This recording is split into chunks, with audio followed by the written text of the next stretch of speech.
I am Olivia, 32 years old, and I just watched my millionaire father turn my wedding day into a public execution. He grabbed the microphone in front of 200 guests and announced that by marrying a poor man, I was stripped of my inheritance and my family name.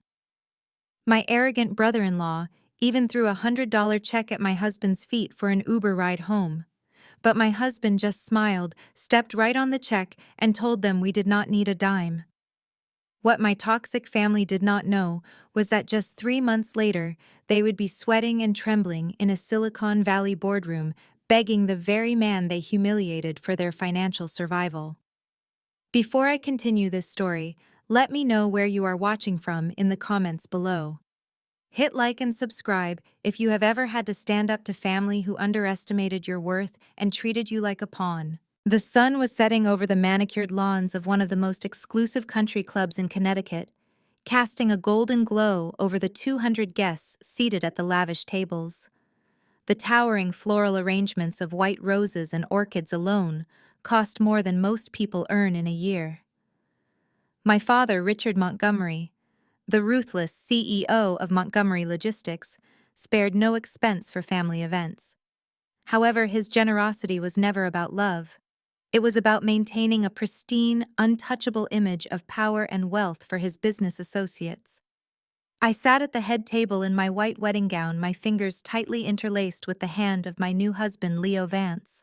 Leo was 34 years old, presenting himself to my family as a simple freelance financial advisor who worked from his laptop in our modest apartment.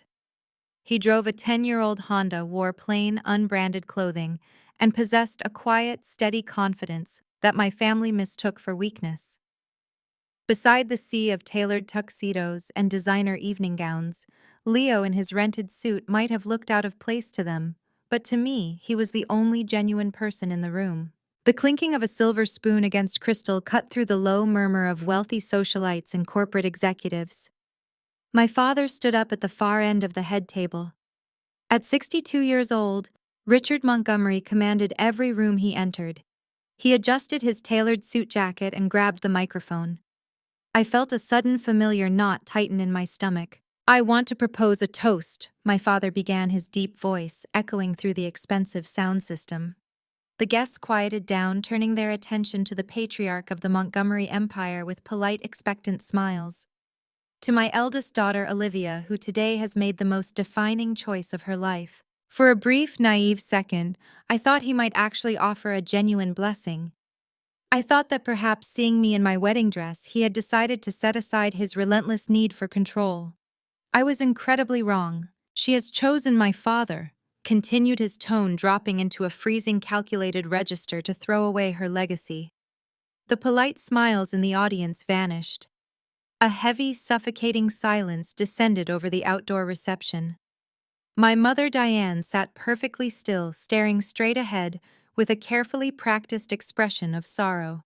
"Today, Olivia did not just marry a man with empty pockets," my father declared, staring directly at me with eyes full of undisguised contempt. "She deliberately spat on the sacrifices this family has made to build an empire.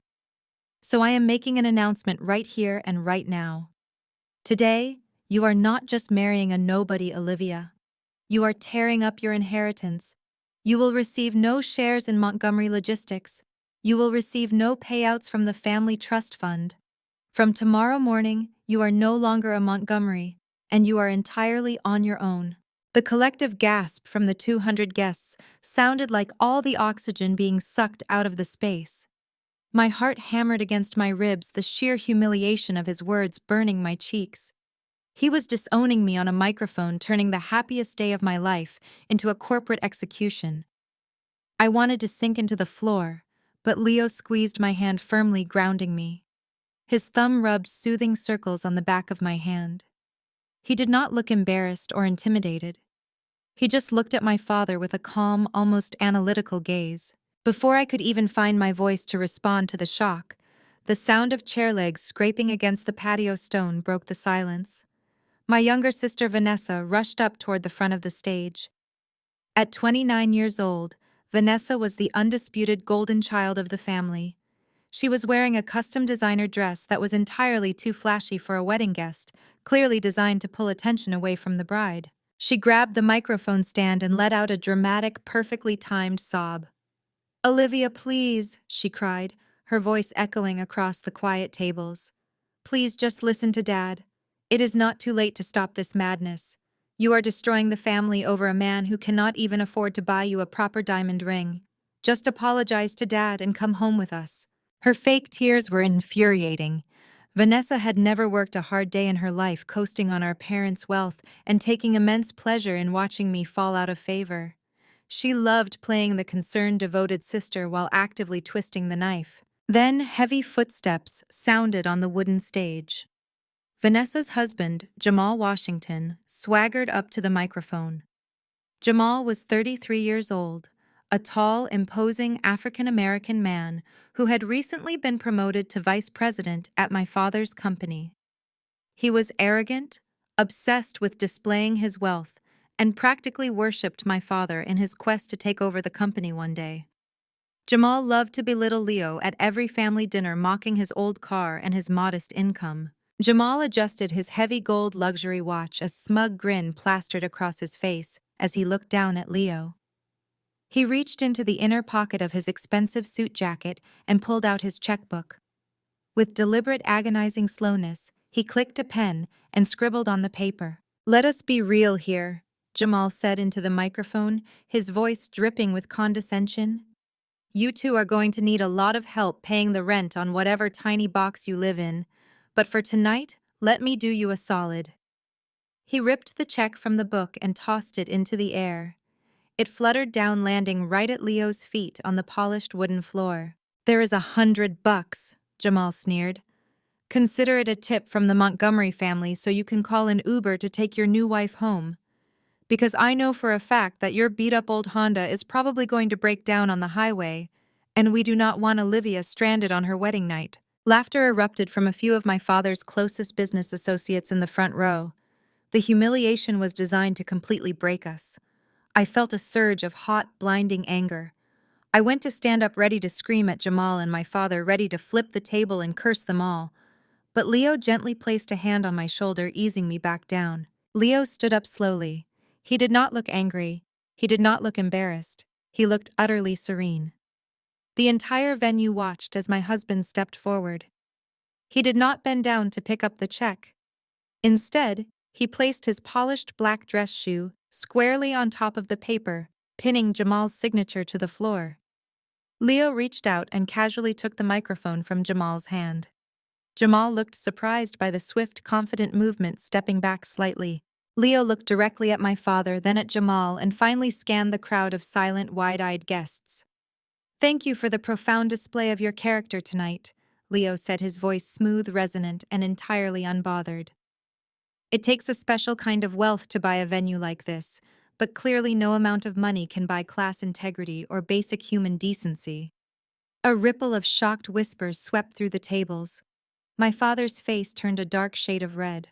Leo looked down at Jamal and smiled a sharp, knowing smile.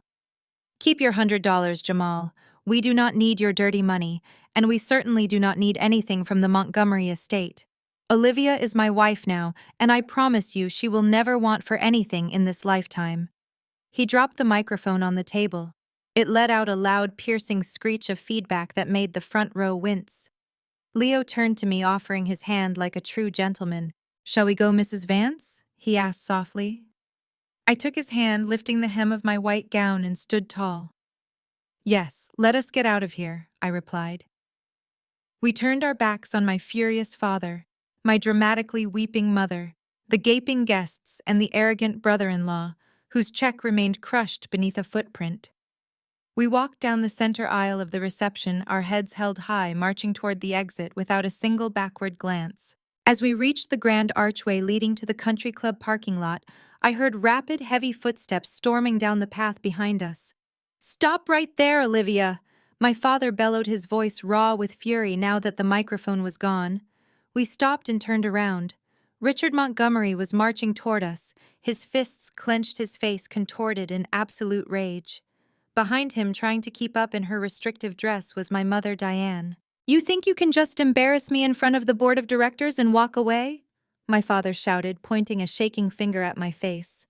You ungrateful, selfish girl. I spent a year negotiating a merger with Atlas Global Shipping, a multi-million-dollar deal that would have secured our dominance in the supply chain sector. All you had to do was marry the heir to their company. It was a perfect strategic alliance. And what do? You throw away a corporate empire for a nobody who crunches numbers in his pajamas. The bitter truth finally spilled out into the open air of the parking lot. The guests inside could not hear us, but the reality of my disownment was laid bare. This was never just about my father being disappointed that I married a man without a high social standing. This was about economics.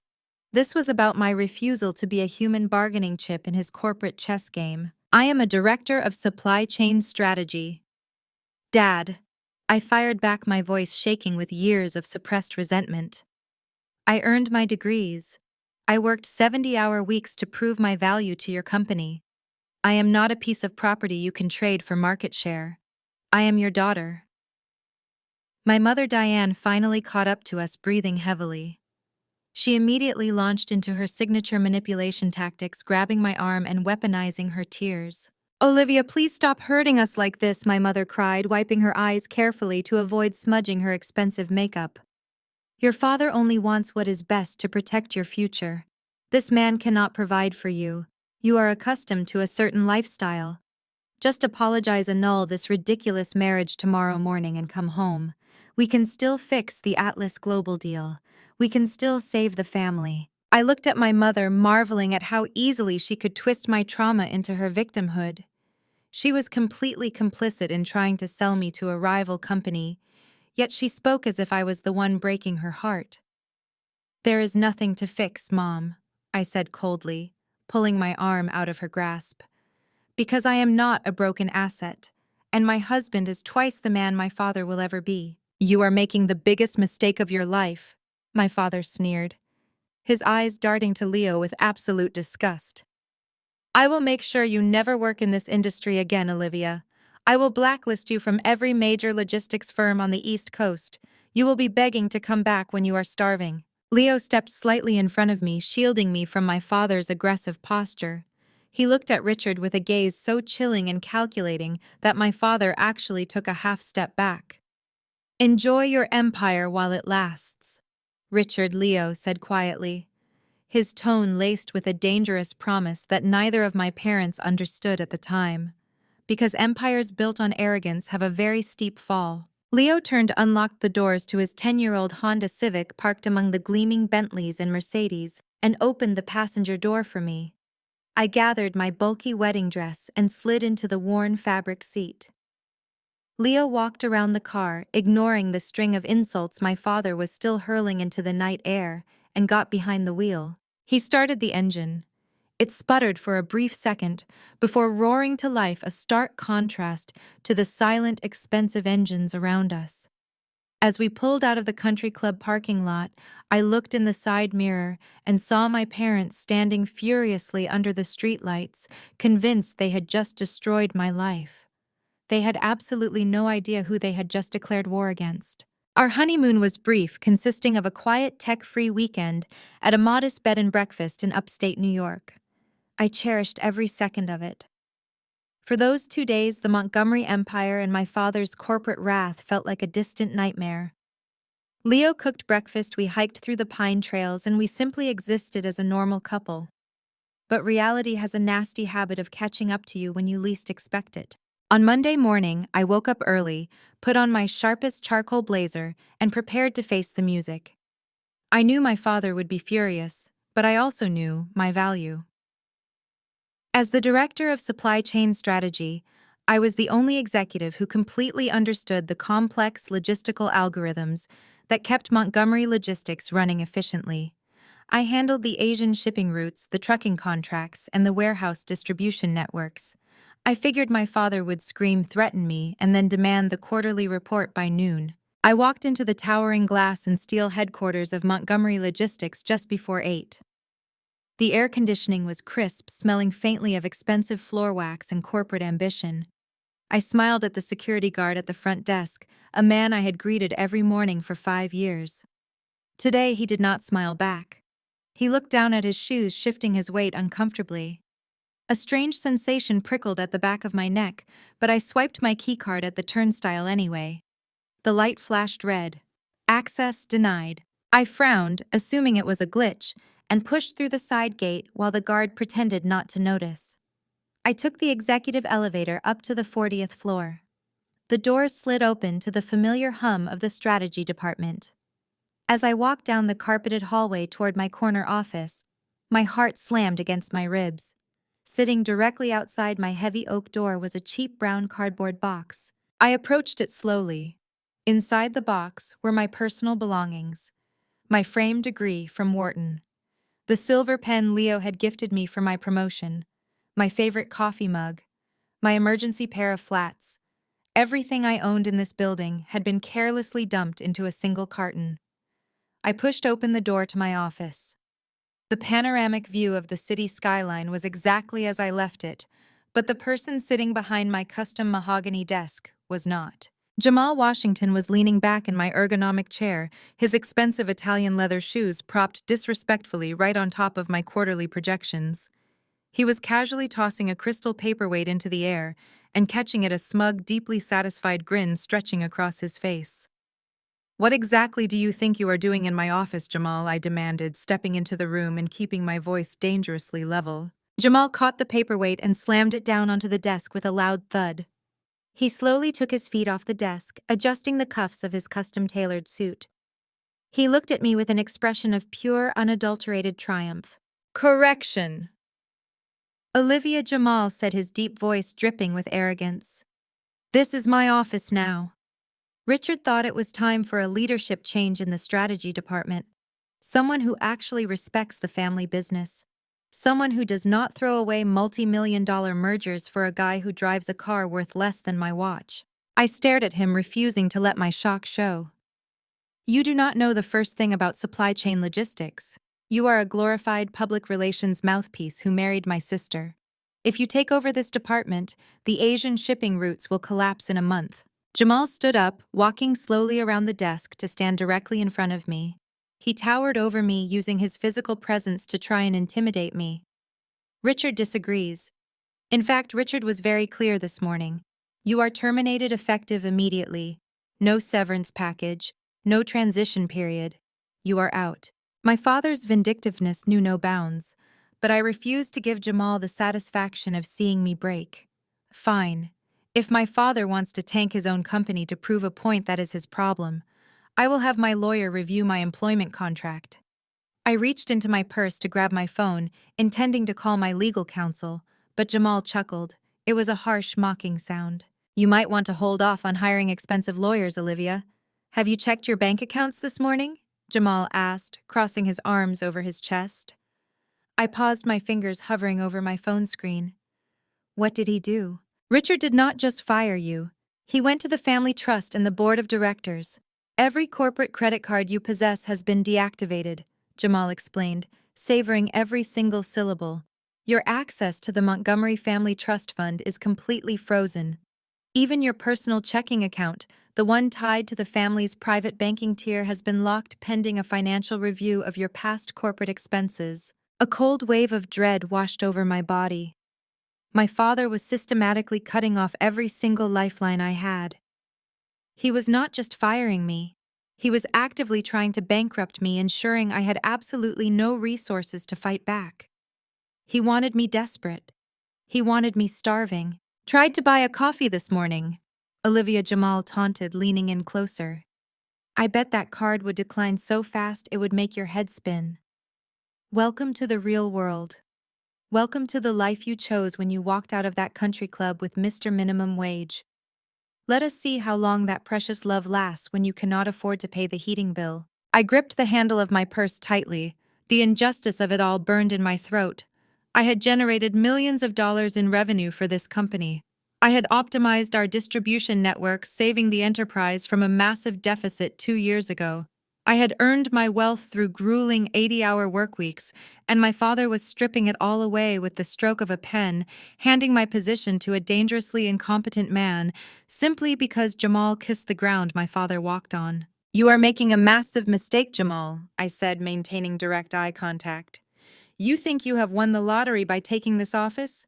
But you have no idea how to navigate the upcoming tariff changes.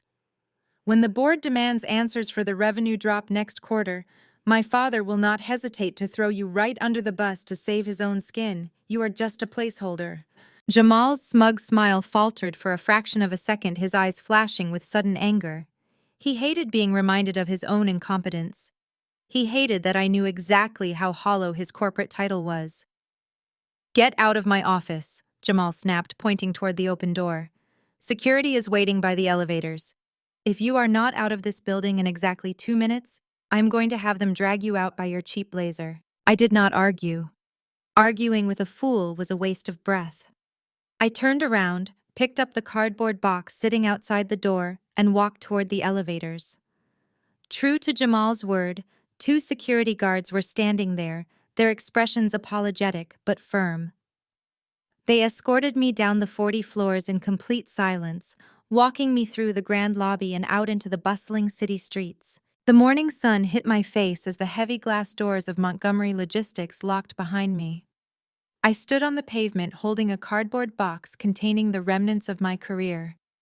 I had no job, no access to my money, and a family actively trying to destroy me. I pulled out my phone and opened my banking app. The screen loaded, displaying a glaring red notification. "Account frozen. Please contact your branch administrator." My father had truly done it. He had cut my lifeline. I took a deep breath, trying to push down the rising panic, and dialed Leo's number. He picked up on the second ring. His voice was warm and steady, a stark contrast to the cold concrete beneath my feet. I told him everything. The box, Jamal, the frozen accounts. Leo did not sound panicked. He simply told me to come home, promising he had coffee waiting. When I walked into our small apartment, it felt like a sanctuary. Leo was sitting at our cramped kitchen table, typing away on his battered 5-year-old laptop. He closed it immediately when I walked in, wrapping his arms around me. For a moment, I let myself lean into his strength, breathing in the scent of his cedar soap. But I refused to cry. Crying was for people who had given up. I was just getting started. "I have a degree from Wharton and a track record of saving a multinational company millions," I told him, pulling away to open my own laptop. "My father can freeze my accounts, but he cannot erase my resume. I am going to have a new job by Friday." I spent the next 48 hours sending my portfolio to every major logistics and supply chain firm on the East Coast. The initial responses were overwhelmingly positive. Within 2 days, I had 5 interviews lined up with top-tier competitors of Montgomery Logistics. They knew my reputation. They knew the revenue I had generated. I walked into the first interview with Global Freight Dynamics feeling unstoppable. The vice president of operations practically offered me the director position on the spot. We shook hands, discussed a starting salary that rivaled my old one, and he promised human resources would send the official paperwork by the end of the day. The paperwork never came. Instead, I received a brief, vaguely worded email the next morning stating they had decided to move in a different direction. I was confused, but I brushed it off and went to my second interview. The exact same thing happened. A brilliant meeting, enthusiastic handshakes, followed by a sudden icy rejection email 12 hours later. By the fourth rejection, a pattern had emerged. Companies that were desperate for my expertise were suddenly treating me like a liability.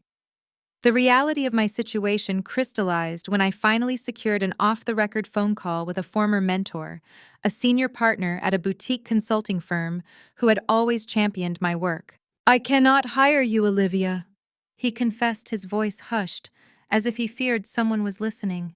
"No one in this industry can. Your father made a series of phone calls. He told every major player that hiring you would be considered a direct act of corporate warfare against Montgomery Logistics. He threatened to pull his shipping contracts from anyone who gives you a desk. He has blacklisted you across the entire eastern seaboard." My blood ran cold. My father was not just firing me. He was ensuring I could not make a living in the only industry I knew. He was building a wall of power around me, starving me out, waiting for me to break and come crawling back to his doorstep. He wanted me to annul my marriage, beg for forgiveness, and submit to his control. I refused to accept defeat. If supply chain logistics was closed to me, I would pivot. I applied for operations roles in retail manufacturing and even tech startups. But Richard Montgomery's influence extended further than I had ever realized. He sat on the boards of 3 different commercial banks and held significant leverage over regional shipping routes. To hire me was to risk delayed shipments and unfavorable loan terms. He had weaponized his corporate empire to crush his own daughter. I remember walking out of my 7th interview in 10 days. It was a mid-sized manufacturing firm, completely outside of my father's usual supply chain dominance. The CEO had smiled warmly at me, praised my innovative approach to cost reduction, and walked me to the elevator. But as the doors closed, I saw his phone buzz. I recognized my father's personal assistant's number on the caller ID flashing on his desk phone through the glass walls. By the time I reached the ground floor, my email chimed with a generic rejection. I stood on the sidewalk as the rain began to fall, soaking my blazer. The sheer suffocating reality of my father's power felt like a physical weight pressing down on my chest. He was everywhere. He was the invisible hand slamming every door I tried to open. I had never felt so utterly powerless. Days turned into a grueling week of silence. I spent hours scrubbing my resume, tweaking my cover letters, and working my network. Yet every door I approached slammed shut. The silence from my family was equally deafening, save for the social media updates I could not help but see. Vanessa was posting photos of her new designer handbags, tagging exclusive boutiques in Beverly Hills. Jamal updated his professional profile, proudly displaying his new title as Director of Strategy, accompanied by a lengthy post about his visionary leadership and fresh direction for Montgomery Logistics. They were celebrating my execution. When I returned to the apartment that evening, I was shivering and completely defeated. I dropped my wet bag by the door and slid down the wall, finally allowing a few bitter tears to escape. I had fought so hard to build a name for myself, to prove that I was more than just Richard Montgomery's daughter.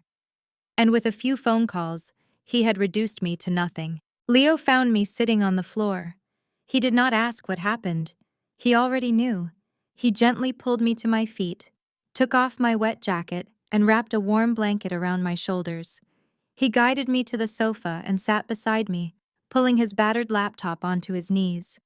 The screen was filled with complex financial charts and data streams that I was too exhausted to decipher. He threatened everyone, I whispered, staring blankly at the screen of his computer. He is going to starve us out, Leo. He will not stop until I am begging on my knees. I expected Leo to panic. I expected him to stress about our impending bills or suggest we move to a cheaper city. Instead, he wrapped his arm around me, pulling me tight against his side. I felt the steady, unwavering rhythm of his breathing. He did not look at me with pity. He looked at the screen of his laptop, his eyes tracking the data with an intensity that I had never seen before. I am sorry, Leo, I said quietly, wrapping the blanket tighter around myself. I thought I could protect us from his fallout. I thought my professional reputation would be enough to shield us. Now you are carrying the financial weight of my family's dysfunction. Leo stopped typing. He looked at me, his blue eyes intense and unwavering. You have nothing to apologize for, Olivia. You chose integrity over a corrupt empire. You chose us. That is the bravest thing I have ever seen. He reached across the sofa and took my hand. His grip was grounding. You are looking at a closed door, he continued. But you are not seeing the wrecking ball that is already swinging toward it. Richard's blacklist only works in his small, outdated circle of influence. He operates in a puddle, Olivia. He has no idea what an ocean looks like. His words confused me. My father ran a billion-dollar logistics company. It was hardly a puddle. But before I could ask him to clarify, Leo smiled that same calm, enigmatic smile. He kissed my forehead, his lips warm against my skin. "Just breathe," Leo said softly, his voice carrying a quiet authority that sent a shiver down my spine. "Let them gloat for a little while longer. The higher they climb on their pedestals, the harder they are going to hit the concrete." I stared at Leo, trying to decipher the absolute certainty in his voice. He did not sound like a man defeated by a billionaire titan. He sounded like a chess master who had just cornered his opponent's king. Before I could ask him what he meant by a wrecking ball, my cell phone vibrated violently against the coffee table. The screen lit up, flashing a high-resolution photo of my mother. Diane Montgomery was calling. My initial instinct was to ignore it. Every interaction with my mother over the past few weeks had been a masterclass in psychological manipulation. But a small, perhaps foolish part of me wondered if she was calling because she had finally realized the sheer cruelty of my father's actions. I wondered if the mother who used to brush my hair before ballet recitals had finally surfaced, horrified that her husband had blacklisted her eldest daughter from earning a living. I swiped the screen and brought the phone to my ear. "Olivia, darling," my mother chirped. Her voice was bright, musical, and entirely devoid of any genuine concern. It was her signature country club tone, the one she used when she was trying to impress the wives of shipping magnates. "Hello, Mom," I replied, keeping my voice neutral. I waited for her to ask how I was holding up. I waited for her to ask if I had enough money to buy groceries since my father had frozen every cent I owned. I waited for a single ounce of maternal empathy. "I have the most spectacular news," Diane continued, completely ignoring my terse greeting. "Your father and I just finalized the paperwork this afternoon. We bought a house for Vanessa and Jamal. Well, calling it a house is simply an understatement. It is a $4 million estate in Beverly Hills." I closed my eyes, a bitter taste rising in the back of my throat. She was not calling to check on me. She was calling to gloat. She was calling to weaponize my sister's reward. "It is absolutely breathtaking, Olivia." My mother gushed, the excitement in her voice sharp and grating. "It has a massive infinity pool overlooking the canyon, a temperature-controlled wine cellar, and a private screening room. Jamal is already picking out custom Italian leather furniture for his new home office. Your father felt they deserved a proper reward for stepping up and taking on such heavy responsibilities at the company. Jamal is doing such a marvelous job as director of strategy." My hands curled into tight fists. Jamal was not doing a marvelous job. Jamal was playing golf 3 days a week and taking credit for the distribution algorithms I had painstakingly built over the last 5 years. He was being rewarded with a $4 million mansion for simply obeying my father and stealing my desk. "That is very generous of you and Dad," I said, forcing the words through gritted teeth. "I am sure Vanessa is thrilled to have another thing she did not earn." My mother let out a dramatic, condescending sigh, the kind of sigh she used when dealing with a stubborn toddler. "Olivia, please stop being so bitter. It is not becoming of you. I am sharing this news because I want you to see reality. I want you to open your eyes and look at what you are throwing away for a life of absolute misery." Here it comes, I thought. The classic Diane Montgomery gaslighting maneuver. "Look at your sister," she urged softly, lowering her voice into a tone of fake sympathy. "Vanessa is thriving. She has a powerful husband, a beautiful new estate, and the absolute backing of the Montgomery empire. She has everything a woman could possibly want because she understood her duty to this family. You could have had an estate twice that size, Olivia. You could have had the Atlas Global Shipping merger. You could be flying to Paris for the weekend instead of sitting in whatever cramped, damp apartment you are currently renting. I am sitting in my home, Mom, with my husband. I am perfectly fine," I stated firmly, though the chill of my damp blazer still clung to my skin. "You are unemployed and blacklisted," my mother snapped, dropping the sweet facade entirely. "Your father told me what he did today. He told me that no company on the East Coast will even look at your resume. You have no money, Olivia. You have no career. You have nothing." I looked over at Leo. He was watching me intently, his jaw set, his eyes burning with a quiet, protective fury.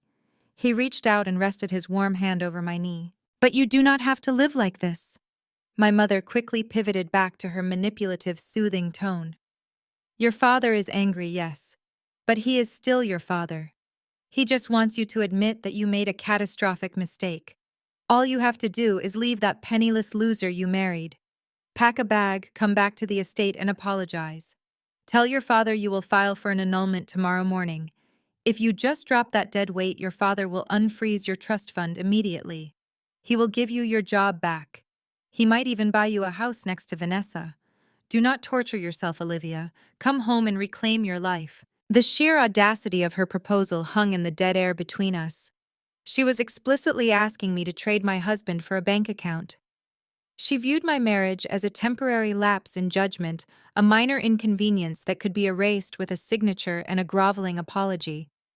She genuinely believed that love, loyalty, and integrity had a price tag, and that my father had successfully starved me into accepting his terms. I took a deep, steadying breath. The panic and despair that had gripped me outside that manufacturing firm completely evaporated. It was replaced by a cold, unbreakable resolve. Listen to me very carefully, Mom, I said, my voice dropping to a dangerously quiet register.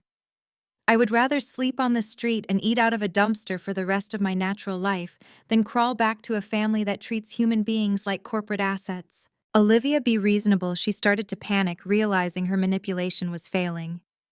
You can keep your millions, I continued, speaking over her. You can buy Jamal 10 mansions in Beverly Hills. It does not change the fact that he is a fraud, and it does not change the fact that Dad is a tyrant. You think you have taken everything from me, but you have given me the greatest gift possible. You showed me exactly who you are. Do not ever call this number again. I pulled the phone away from my ear and pressed the red button, cutting off her frantic protests. I tossed the phone onto the coffee table and leaned back against the sofa, letting out a long, shuddering exhale. Leo did not say a word. He did not need to.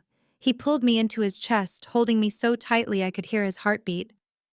We were broke, blacklisted, and facing the wrath of a billionaire. But as I sat there in the quiet safety of our modest apartment, I knew one thing for certain. I was finally free. The days that followed my mother's manipulative phone call marked a significant shift in my mindset. I stopped checking the job boards for logistics positions on the East Coast. I stopped waiting for my father to magically unfreeze my bank accounts. I accepted the reality of my situation and began to strategize.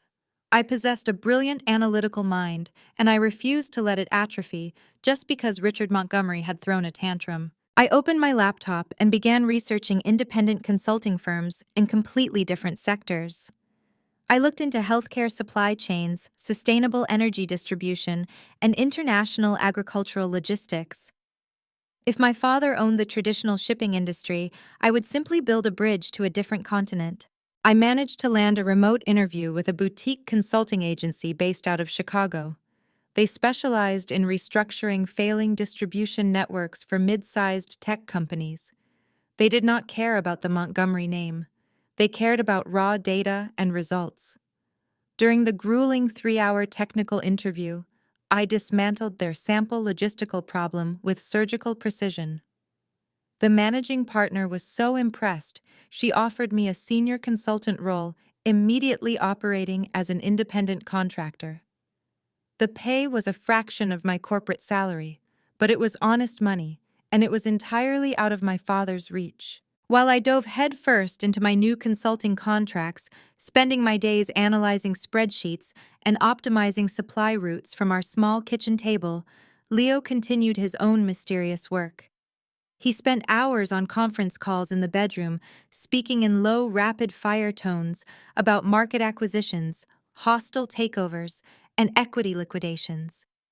Whenever I asked him what project he was working on, he would simply smile, kiss my cheek, and tell me he was preparing a special surprise for the Montgomery Logistics upcoming quarterly review. I had no idea that while I was busy rebuilding my career from the ground up, Leo was silently dismantling my father's empire brick by brick.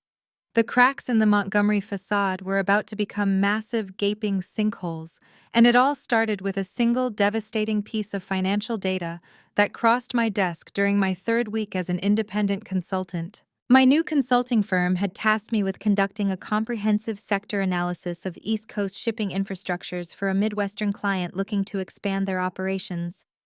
It was a standard procedure. I pulled publicly available freight manifests, regional real estate acquisitions, and quarterly port authority logs to build a predictive model. As I aggregated the massive data sets into my software, an anomaly caught my eye. A glaring multi-million-dollar red flag sitting right in the middle of the Montgomery Logistics financial footprint. I leaned closer to my screen, my heart beating a little faster. During my tenure as Director of Supply Chain Strategy, I knew every single warehouse, shipping hub, and distribution center my father owned. We operated incredibly lean. Every square foot of commercial real estate had a high utilization rate. But the public tax records in front of me showed that over the past 2 months, Montgomery Logistics had acquired 7 massive commercial properties in high-tax industrial zones across Ohio and Pennsylvania. I pulled up the satellite imagery and municipal zoning records for these new acquisitions. They were completely empty. One property listed on the corporate ledger as a state-of-the-art cold storage facility was actually an abandoned textile factory from the 1980s with a caved-in roof. 2 others were nothing but contaminated dirt patches completely devoid of any infrastructure. They were ghost warehouses. They had been purchased at hyperinflated prices, producing absolutely zero operational revenue and actively draining resources through property taxes and maintenance liabilities. I ran a trace on the purchasing agents. The digital paper trail was sloppy, amateurish, and incredibly arrogant. The authorization signatures on every single one of those disastrous acquisitions belonged to the newly appointed Director of Strategy, Jamal Washington. Jamal had apparently decided to play real estate mogul with the corporate treasury. Instead of optimizing the Asian shipping routes, he had been buying up worthless industrial real estate, likely falling for a massive scam, or attempting to inflate the company's asset portfolio to secure bigger executive bonuses. He had hemorrhaged nearly $40 million of liquid capital in less than 60 days. But $40 million was not something a company could just lose without triggering alarms from the board of directors. I dug deeper, accessing regional banking liens and corporate bond registries. I recognized my father's signature accounting tricks immediately. He was falsifying the quarterly projections by moving liabilities off the main balance sheet and shifting them into shell companies. The truth made my blood run cold. My father, the untouchable Richard Montgomery, was desperately covering up the massive hole Jamal had blown into their treasury. To hide his son-in-law's catastrophic failure, my father was quietly liquidating the company's emergency cash reserves. He was taking out high-interest short-term loans against our most profitable shipping contracts to keep the daily operations afloat. He was suffocating the core business to protect his own ego and his golden child's husband. Montgomery Logistics, the seemingly invincible titan of the East Coast, was secretly bleeding to death. If they missed even one major shipping cycle, the banks would call in the loans, and the entire empire would default. I sat back in my chair, the glow of the laptop illuminating the absolute shock on my face. They had fired me, blacklisted me, and tried to starve me out for refusing to be a corporate pawn. They had rewarded Jamal with my office in a $4 million Beverly Hills mansion. Yet behind the closed doors of their country clubs and luxury estates, they were drowning in a financial disaster of their own making. My father had called me a failure at my own wedding, claiming I was throwing away my legacy. Meanwhile, he had handed the keys to his kingdom to a fast-talking fraud who was actively driving it straight off a cliff. I called Leo into the kitchen. He walked out of the bedroom, a mug of black coffee in his hand, looking perfectly relaxed in his faded gray t-shirt and sweatpants. I turned the laptop toward him and pointed at the highlighted rows of data. "Look at this," I said, my voice tight with a mixture of vindication and disbelief. Jamal bought ghost properties. He burned $40 million in 8 weeks, and my father is leveraging the Asian trade routes to hide the deficit from the shareholders. They are completely out of cash.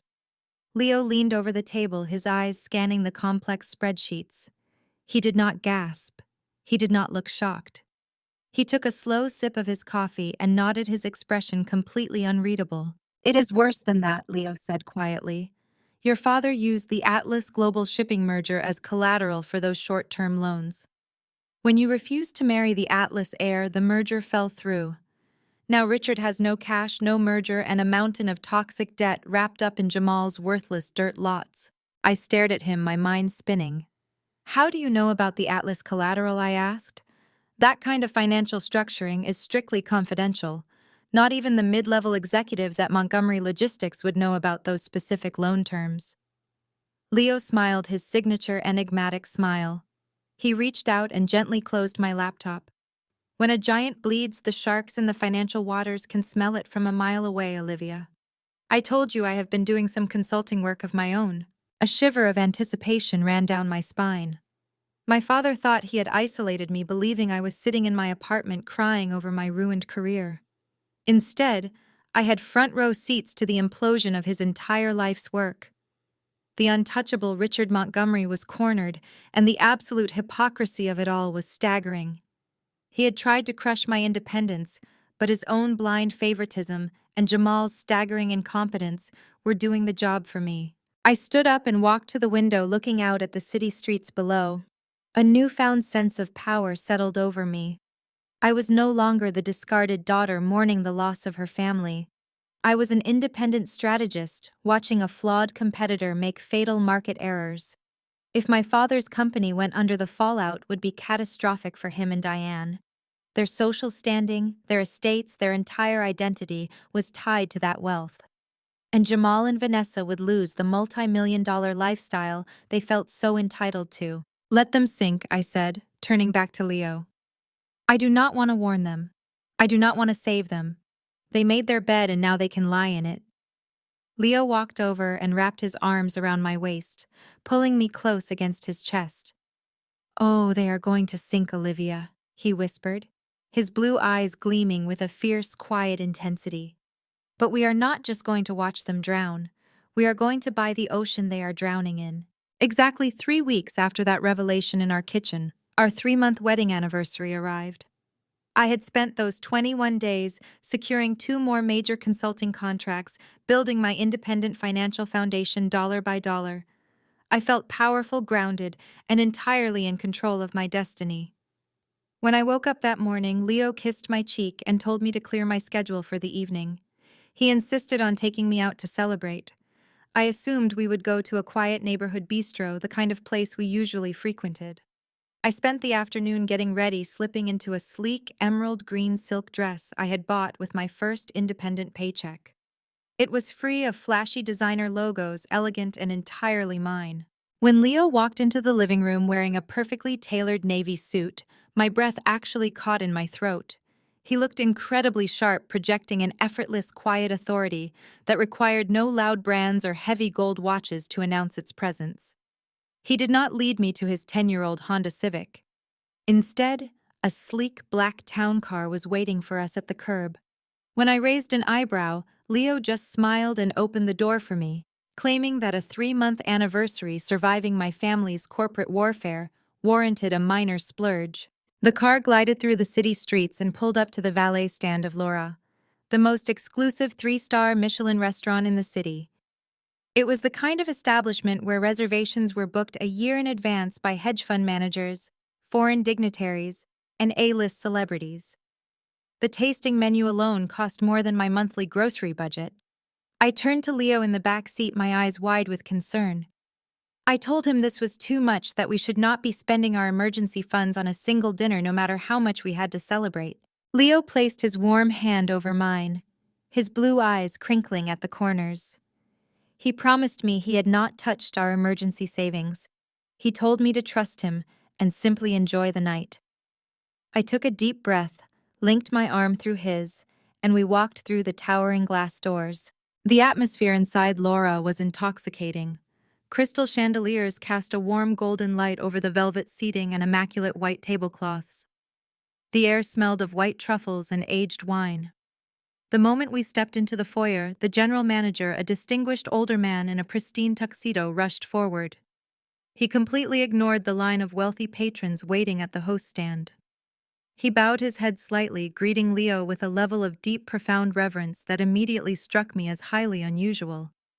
He did not ask for a reservation name. He simply extended his arm and personally escorted us to the best table in the house, a secluded semicircular velvet booth overlooking the city skyline through floor-to-ceiling windows. I was completely bewildered by the royal treatment, but the champagne arrived immediately, and Leo raised his glass to toast our survival and our future. I pushed my questions aside, letting the tension of the past few weeks melt away. For the first hour, the evening was flawless. We laughed, we ate incredible food, and we existed in our own perfect, untouchable bubble. Then I heard it. A loud, booming, obnoxiously arrogant laugh cutting through the refined, hushed tones of the dining room. My spine went rigid. I knew that laugh anywhere. I slowly turned my head toward the center of the restaurant. Sitting at a massive, prominent round table were my parents Richard and Diane, alongside my sister Vanessa and her husband Jamal. They were not alone. Sitting across from my father were three stern-faced older men wearing conservative gray suits. I recognized them immediately from my time as director of strategy. They were senior executives from Apex Capital, a ruthless corporate lending firm known for funding distressed companies at exorbitant interest rates. The pieces of the puzzle clicked together in my mind with crystal clarity. My father was not hosting a celebratory family dinner. He was hosting a desperate high-stakes begging session. He was trying to secure a predatory loan to cover the massive $40 million sinkhole Jamal had blown into the Montgomery Logistics treasury. I watched them closely.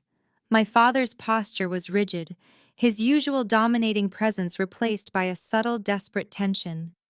He was leaning forward, speaking urgently to the lending executives. Diane sat stiffly beside him, her smile tight and strained, gripping her wine glass like a life preserver.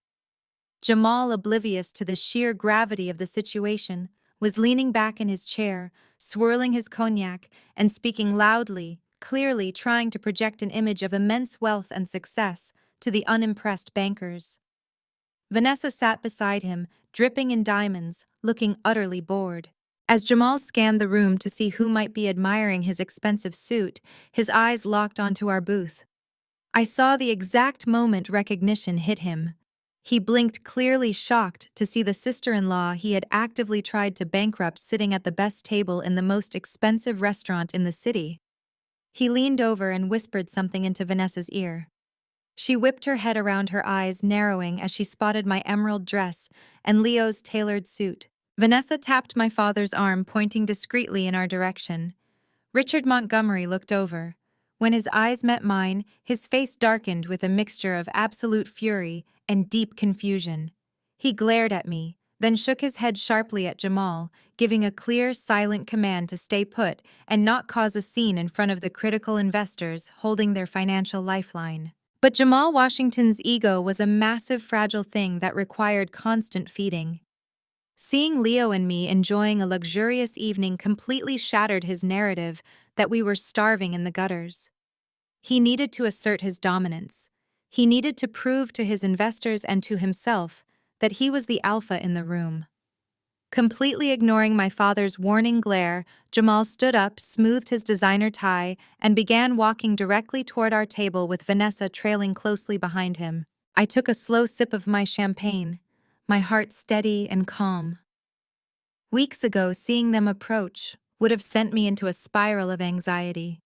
Tonight, armed with the knowledge of their impending financial doom, they looked like nothing more than well-dressed clowns walking the plank. "Well, well, well," Jamal announced, his voice deliberately loud enough to draw the attention of the surrounding tables. "Look who decided to play pretend for the night. I am genuinely shocked they let you pass the front door with those shoes, Leo. Did you have to take out a payday loan just to afford the appetizers here?" Vanessa crossed her arms, looking down at my dress with a sneer. "Are you guys celebrating paying your utility bill on time?" She mocked, her voice dripping with fake pity. "Honestly, Olivia, it is pathetic. You are blowing whatever tiny savings you have left just to sit in a restaurant you clearly do not belong in. You are embarrassing yourself." Leo did not flinch. He carefully set down his fork, picked up his linen napkin, and dabbed the corners of his mouth. He looked up at Jamal with an expression of mild, detached amusement, the way one might look at a barking dog behind a sturdy fence. Jamal placed his hands flat on our table, leaning into Leo's personal space, trying to cast a menacing shadow. "You think wearing a decent suit hides the fact that you are a penniless nobody?" Jamal hissed, dropping his voice into a vicious register. "Your wife got blacklisted because of you. She is nothing now. My father-in-law wiped her off the corporate map and I took her office. You are sitting here trying to act like a big shot, but we all know you are going home to a miserable, broke reality." I looked past Jamal's shoulder and saw my father watching us from across the room, panic flashing in his eyes as the Apex Capital executives turned to observe the commotion Jamal was causing. My father desperately needed this dinner to go perfectly, and his arrogant son-in-law was busy starting a public turf war over a bruised ego. "We belong exactly where we choose to be, Jamal," I said, my voice icy and precise, "which is more than I can say for you. How are those Ohio warehouse acquisitions treating the balance sheet this quarter?" Jamal froze, the color instantly drained from his face. His jaw slackened as he stared at me, sheer terror replacing the smug arrogance in his eyes. He realized in a fraction of a second that I knew about his catastrophic $40 million failure. He knew that I possessed the exact information that could send my father to prison for financial fraud. But before Jamal could scramble for a response, his wounded pride took over his survival instincts. He refused to look weak in front of Vanessa and the whispering patrons around us. He stood up straight, puffing out his chest, attempting to double down on his wealthy facade to mask his internal panic. "You are delusional, Olivia." Jamal scoffed loudly, desperately trying to regain the upper hand. "You are just a bitter, unemployed failure making up desperate lies. In fact, since you are clearly struggling so much, let me do you another favor." Jamal turned his back to us and snapped his fingers aggressively in the air, signaling the restaurant's general manager who was standing quietly near the wine cellar. Jamal pulled his platinum corporate credit card out of his wallet and held it up for the entire dining room to see. Manager Jamal barked, his voice echoing off the crystal chandeliers. "Bring me the check for this table. I am paying for my sister-in-law and her charity case husband tonight. I do not want them washing dishes in the back just because they wanted to pretend they were rich for an hour. Add a 20% gratuity and charge it to the Montgomery corporate account. Let us show these peasants how real money operates." Vanessa smirked, looking at me as if she had just delivered the ultimate killing blow. She expected me to flush with humiliation, to lower my head in shame and flee the restaurant. Instead, I turned to Leo. He was not looking at Jamal. He was looking at the general manager approaching our table. Leo offered me a slow, devastating smile. The wrecking ball had finally arrived, and Jamal Washington had just tied himself directly to the chain. The general manager, a distinguished man with silver hair and impeccable posture, approached our booth with measured, silent steps. He stepped into the warm glow of the chandelier, directly beside our table, his hands clasped respectfully behind his back. Jamal immediately thrust his platinum corporate credit card into the space between them, nearly hitting the manager in the chest. "Here, take this," Jamal commanded, his voice dripping with loud, unearned entitlement. "Cover this table's tab in whatever cheap dessert they want. Put it on the Montgomery corporate account. I do not want anyone saying we let families starve, even if they were cut off for being useless." The general manager did not blink. He did not reach for the gleaming piece of plastic. In fact, he completely ignored Jamal's extended hand, as if the man were nothing more than a minor draft of wind. The manager smoothly stepped past Jamal, turned his full, undivided attention to Leo, and executed a crisp, deeply respectful bow at the waist. "Mr. Vance," the manager said, his voice carrying clearly and professionally across the hushed dining room, "the entire staff is deeply honored to welcome you tonight. Having the owner of the restaurant group dine with us is a rare and profound privilege." Complete suffocating silence dropped over the immediate area like a heavy lead blanket. Jamal's arm remained suspended in mid-air, the platinum card suddenly looking like a worthless piece of plastic garbage. "Owner." The word echoed in the quiet space, hanging in the air and destroying everything Jamal thought he knew. Jamal's jaw went entirely slack. Vanessa, who had just been sneering at my emerald dress with absolute disdain, looked as if all the oxygen had been violently punched out of her lungs. Her eyes bulged as she stared at the manager, waiting for him to correct himself. He did not. Furthermore, Mr. Vance, the manager, continued his tone perfectly polite, but possessing an edge as sharp as a scalpel. Regarding the Montgomery party across the room, they have accumulated quite a substantial bill this evening, entertaining the gentlemen from Apex Capital. Would you like me to charge their entire table to your private black account, or should I allow this gentleman to attempt payment with his corporate card? Jamal and Vanessa physically turned to stone. They were completely paralyzed, trapped in a nightmare they could not comprehend. Jamal's eyes darted frantically from the general manager to Leo, desperately searching for the punchline of a joke that simply did not exist. He looked down at his heavy, ostentatious gold Rolex, and then he looked back at Leo's plain logo free navy suit. In that fraction of a second, a horrifying realization dawned on Jamal Washington. He finally understood that Leo was not wearing a cheap rental suit. He was wearing bespoke, handcrafted wool spun in a private atelier. He realized that true, unimaginable wealth never needed to shout, show off, or belittle others. It simply owned the building. Leo calmly picked up his crystal water glass.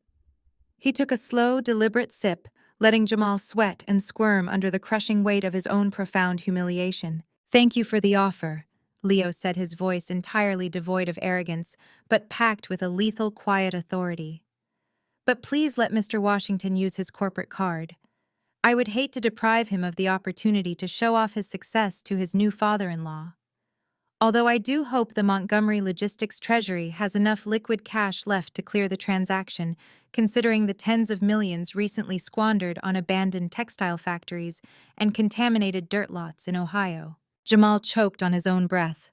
The mention of the abandoned warehouses right in front of his wife broke him completely. He stumbled backward, his polished Italian leather shoes scraping clumsily against the hardwood floor. "This is a trick," Vanessa stammered, her voice shrill, trembling, and bordering on hysterical. "This is some kind of sick, elaborate prank. He is just a freelance accountant. Dad said he was a penniless nobody." The general manager straightened his posture, turning his gaze toward Vanessa with polite, freezing disdain. "Madam, Mr. Vance is the majority shareholder of the Culinary Hospitality Group that owns this establishment, along with 20 other highly rated restaurants globally. He is far from a nobody. Now, if you will excuse me, I must attend to our esteemed guests. Please return to your table." I looked past my petrified sister and her thoroughly emasculated husband. Across the elegant dining room, my father was watching the entire exchange unfold. He could not hear the exact words being spoken, but the body language taking place was unmistakable and universally understood. He saw the general manager of the most exclusive, impenetrable restaurant in the city bowing deeply to the man he had called a loser. More importantly, the three executives from Apex Capital saw it too. I watched the lead lending executive lean over and whisper something urgently to his colleagues. Their eyes locked onto Leo with sudden, intense, terrifying recognition. Apex Capital was a massive corporate lending firm.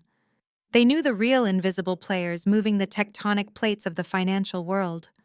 They recognized the silent titans sitting at my table. The realization hit my father like a physical blow to the chest. Richard Montgomery slumped back in his chair, his face turning an ashen, sickly shade of gray. His desperate, carefully orchestrated attempt to secure a predatory loan was evaporating in real time.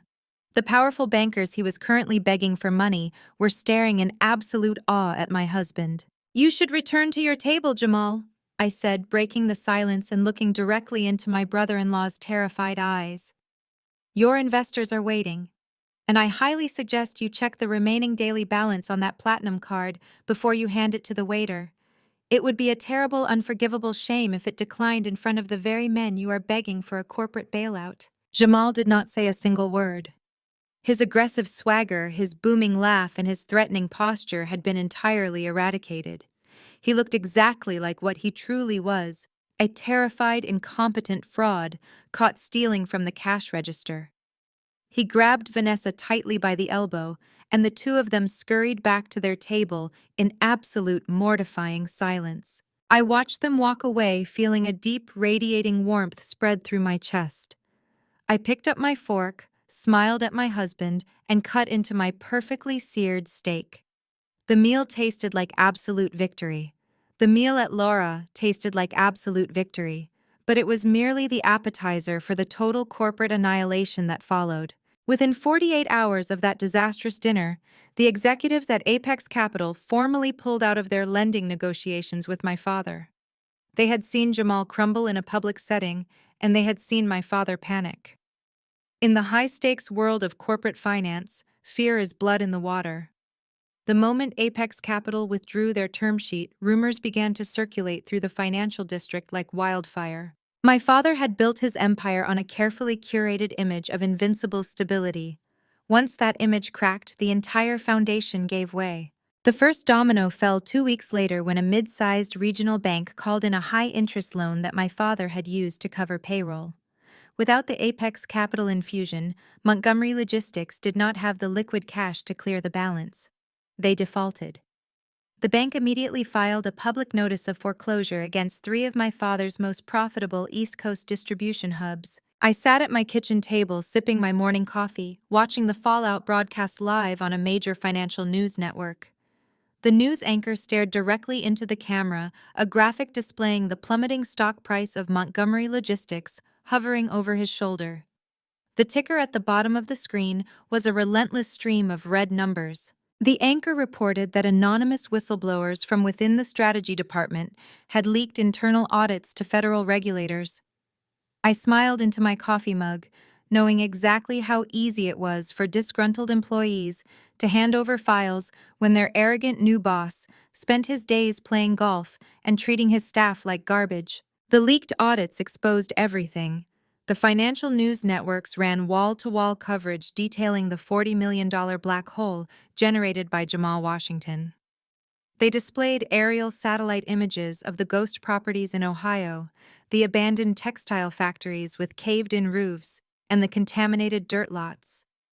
Financial analysts on national television openly mocked the blatant incompetence required to purchase completely worthless real estate at hyperinflated prices. They called it the most spectacular display of corporate negligence in recent transport history. But the public humiliation was only a fraction of my father's nightmare. The true terror arrived in the form of federal investigators. Because my father had desperately tried to hide Jamal's catastrophic losses to protect his golden child's husband, he had committed a fatal error. Richard Montgomery had personally signed the quarterly federal tax filings and shareholder reports. He had actively shifted the toxic debt into offshore shell companies to mask the deficit. That was no longer just poor business management. That was wire fraud. That was the deliberate misrepresentation of corporate assets. The Securities and Exchange Commission immediately launched a formal investigation. Federal agents raided the towering glass headquarters of Montgomery Logistics, walking out of the building carrying boxes of hard drives and financial ledgers. My father was no longer just facing bankruptcy. He was facing a grand jury indictment. He was facing federal prison. The corporate fallout was brutal and absolute. The board of directors held an emergency vote of no confidence. They stripped my father of his executive powers, reducing him to a figurehead, while a crisis management team desperately tried to stop the bleeding. Jamal was unceremoniously fired, escorted out of the building by the very same security guards he had ordered to remove me just a month prior. The media circus intensified by the hour. Financial columnists published scathing editorials about the toxic nepotism that had destroyed a generational empire. Paparazzi camped outside my parents' sprawling estate, snapping photos of Diane hiding her face behind designer sunglasses as she rushed into her chauffeured car. The luxurious, untouchable life they believed they were entitled to was evaporating in real time. As the stock hit rock bottom, the banks moved in for the kill. They initiated aggressive foreclosure proceedings against every major asset tied to the Montgomery name. The entire shipping network was placed under a massive freeze. There was only one way out for my father. He needed a buyer. He needed a corporate entity massive enough, wealthy enough, and ruthless enough to swallow $40 million of toxic debt, absorb the failing distribution hubs, and pay off the federal fines before the Department of Justice issued arrest warrants. He needed a miracle, and the financial press quickly identified the only predator in the ocean capable of executing a buyout of that magnitude: Vanguard Apex. The Silicon Valley private equity giant was notoriously secretive, operating with infinite capital and a terrifying reputation for hostile takeovers. They specialized in acquiring distressed failing companies, gutting their useless executive boards, and restructuring the assets for massive profit. They were the apex predators of the corporate world. I watched the screen intently as a seasoned financial correspondent reported live from Wall Street. He stated that Richard Montgomery was desperately petitioning the board of Vanguard Apex for an emergency acquisition. The news networks reported that my father was practically begging the private equity fund to buy Montgomery Logistics for pennies on the dollar just to generate enough capital to keep himself out of a federal penitentiary. My father, the man who had publicly disowned me, frozen my accounts, and promised to starve me out of the industry, was now publicly groveling for his freedom. He was bleeding out on the corporate stage, his legacy reduced to a cautionary tale of arrogance and fraud. Leo walked into the kitchen dressed in his plain gray sweatpants, his hair slightly damp from a morning shower. He leaned against the counter, crossing his arms as he watched the television screen broadcast the utter ruin of the Montgomery empire. "They are begging Vanguard Apex for a buyout," I said, my voice steady, processing the sheer magnitude of the situation. "The press is saying it is their only chance to avoid federal prison." Leo reached over and picked up an apple from the fruit bowl. He tossed it lightly into the air, catching it with a quiet, effortless grace. "Desperation is a powerful motivator," Olivia, Leo said calmly, taking a bite of the apple. "But Vanguard Apex does not offer charity. When we acquire a distressed asset, we demand absolute surrender. They are going to learn very quickly that survival comes with a price they never imagined paying." 2 days after the news broke about the federal investigation into Montgomery Logistics, the buzzer to my modest apartment rang with frantic, relentless urgency. Leo was out running errands, leaving me alone at the kitchen table, reviewing supply chain distribution models for my new clients. I checked the intercom monitor and my blood ran cold. Standing in the lobby of my building was my mother, Diane Montgomery. She did not look like the pristine, untouchable matriarch who had sat at the head table of my wedding and watched my father disown me. She looked completely unhinged. Her expensive blonde hair was unkempt, her designer trench coat was wrinkled, and she was pressing the buzzer repeatedly with a trembling finger. The concierge looked overwhelmed, glancing up at the camera as if silently asking for permission to intervene. I pressed the speaker button. "Let her up," I said, my voice entirely devoid of emotion. I unlocked the front door and stood in the hallway waiting. A minute later, the elevator doors slid open. Diane practically stumbled out. The moment she saw me, she launched into a theatrical display of utter devastation. She burst into tears, covering her face with her hands, and rushed forward as if to pull me into a desperate embrace. I took a deliberate step backward, holding my hand up flat to stop her. "Do not touch me," I warned, my tone freezing her right in her tracks. Diane dropped her hands. Her mascara was slightly smeared, and the heavy, expensive perfume she always wore smelled stale, masking the sharp scent of pure panic. She stood in the narrow hallway of the apartment she had previously mocked as a cramped, damp box, looking around frantically, as if she expected the walls to close in on her. "Olivia, my sweet girl." Diane sobbed, her voice trembling with practiced dramatic despair. "You have to help us. You have to save your family. The federal agents were at the house this morning. They took your father's passport. They froze our private banking accounts. We cannot even access the emergency trust funds. They are treating us like common criminals." I crossed my arms over my chest, watching her perform. I felt absolutely nothing. No sympathy, no heartbreak, no urge to comfort her. She was a stranger to me now. "And why exactly are you here, Mom?" I asked coldly. "You have a golden child. Why do you not go cry on Vanessa's shoulder in her $4 million Beverly Hills estate?" Diane let out a harsh, jagged breath, wiping her eyes frantically. Vanessa and Jamal have their own problems, she cried. The bank is foreclosing on their house. Jamal's accounts are locked by the Securities and Exchange Commission. They have absolutely zero liquidity. Richard needs a criminal defense attorney immediately. The retainer alone is $500,000, and all of our corporate assets are seized. She took a step closer, her eyes wide and pleading, attempting to project a maternal vulnerability that I knew was entirely fake. "We need cash!" "Olivia," Diane begged, clasping her hands together in front of her chest. "We need untraceable liquid cash right now. I know you and Leo do not have much. I know your little consulting business is just getting off the ground. But whatever meager savings you have scraped together, we need it. You can take out a personal loan. You can leverage whatever credit you have left. If you just give us a few $100,000 to secure the lawyers, we can fight this indictment. We can save your father from going to federal prison." The sheer, breathtaking audacity of her demand echoed in the quiet hallway. I stared at her, marveling at the absolute delusion required to stand in my apartment and ask for my money. This was the same woman who had smiled while my father publicly stripped me of my inheritance. This was the same woman who had called me just weeks ago to brag about Jamal's new mansion and told me I was a miserable, unemployed failure.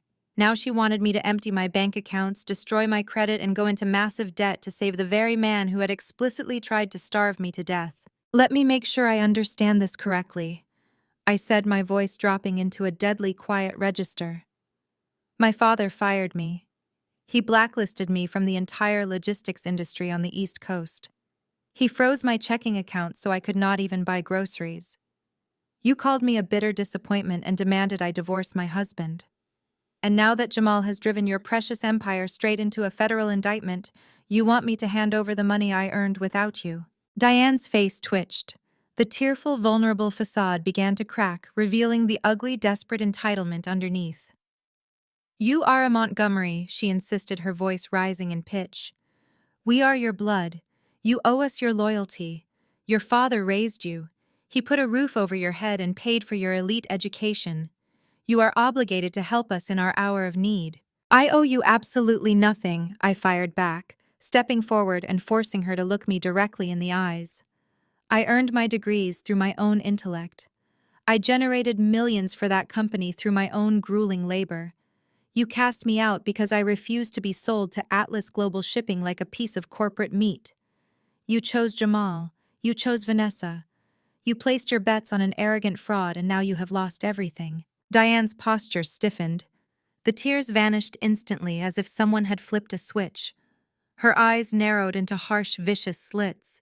The mask completely shattered, leaving only the toxic, narcissistic woman I had endured my entire life. "You selfish, ungrateful brat!"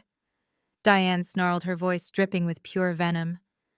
"We gave you everything, and you turned your back on us for a penniless nobody. You are standing here gloating while your father faces prison. You are a disgrace to this family. You are an unfilial, wicked child, and you will burn in hell for abandoning us when we needed you most." I looked at the woman who had birthed me, feeling a profound sense of liberation wash over my soul. Her curses held no power over me anymore. Her anger was just the noise of a sinking ship. "I am not abandoning you, Mom," I said with absolute chilling calm. "I am just honoring the boundaries you set at my wedding. You said I was no longer a part of your family. You said I was entirely on my own. I am simply holding you to your own word." I pointed toward the elevator. "Get out of my building. If you ever show your face here again, I will call the police and have you arrested for trespassing. And considering the federal agents already have your husband's passport, I highly doubt you want to draw any more law enforcement attention to yourselves." Diane glared at me, her chest heaving with silent, impotent rage. She opened her mouth to hurl another insult, but she realized she had absolutely zero leverage left. She turned on her heel, her expensive trench coat swirling around her legs, and aggressively slammed her hand against the elevator call button. She did not look back at me as the doors slid open and swallowed her whole. I walked back into my apartment and firmly locked the door behind me. I did not feel sad. I did not feel guilty. I felt like I had just excised a tumor that had been draining my energy for 32 years. I walked over to my desk and opened my laptop. My inbox chimed with a high-priority email notification. The sender was listed as the Executive Operations Board of Vanguard Apex. The subject line read, "Independent Valuation Assessment Required. Urgent." I clicked open the email. The message was concise and highly classified. Vanguard Apex was formally requesting my boutique consulting firm to act as an independent third-party evaluator for the emergency acquisition of Montgomery Logistics. They wanted specifically me to audit the remains of my father's failing empire and present my findings directly to their executive board in Silicon Valley. They wanted me to sit in the same room as my father and Jamal and mathematically determine exactly how worthless they had become. A slow, sharp smile spread across my face. Leo had orchestrated this perfectly. He had opened the door and now he was handing me the sledgehammer. I replied to the email with a single sentence confirming my attendance for the corporate execution. The flight to Silicon Valley the following morning was a blur of meticulously organized spreadsheets and ruthless financial projections. I sat in the first-class cabin paid for by Vanguard Apex, reviewing the catastrophic datasets Jamal had created. With every page I turned, the sheer magnitude of their incompetence became clearer. They had not just mismanaged funds. They had driven a bulldozer through the foundational pillars of the company my grandfather had built. I landed in San Francisco with a briefcase full of undeniable mathematical proof that Montgomery Logistics was effectively worthless. Vanguard Apex headquarters was an intimidating fortress of smoked glass and matte black steel rising above the valley like a monolith. It did not have the old money country club arrogance of my father's East Coast shipping buildings. It radiated a cold, absolute, and terrifying efficiency. Security was tight, silent, and strictly enforced. As the receptionist handed me my visitor badge labeled Independent Lead Auditor, I felt a surge of adrenaline. I was no longer the discarded daughter. I was the financial Grim Reaper.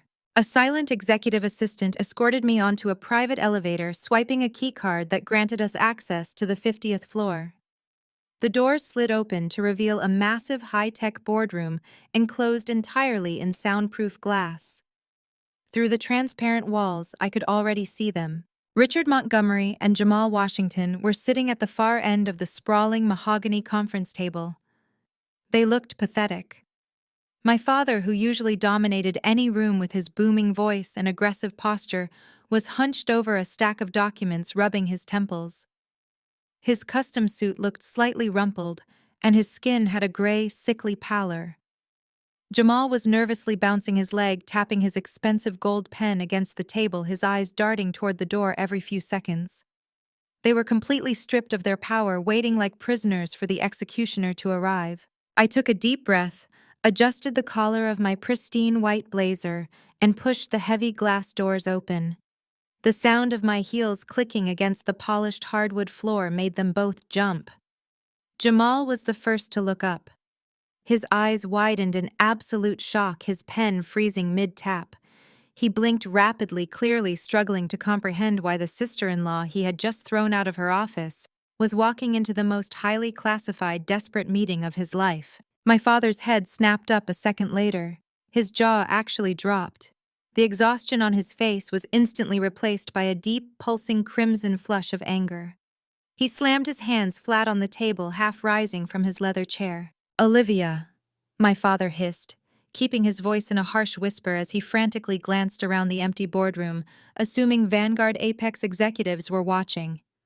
"What in the world are you doing here? Did you follow us? Have you completely lost your mind? Security will arrest you for breaching this floor." Jamal let out a loud, incredulous scoff, leaning back in his chair and shaking his head.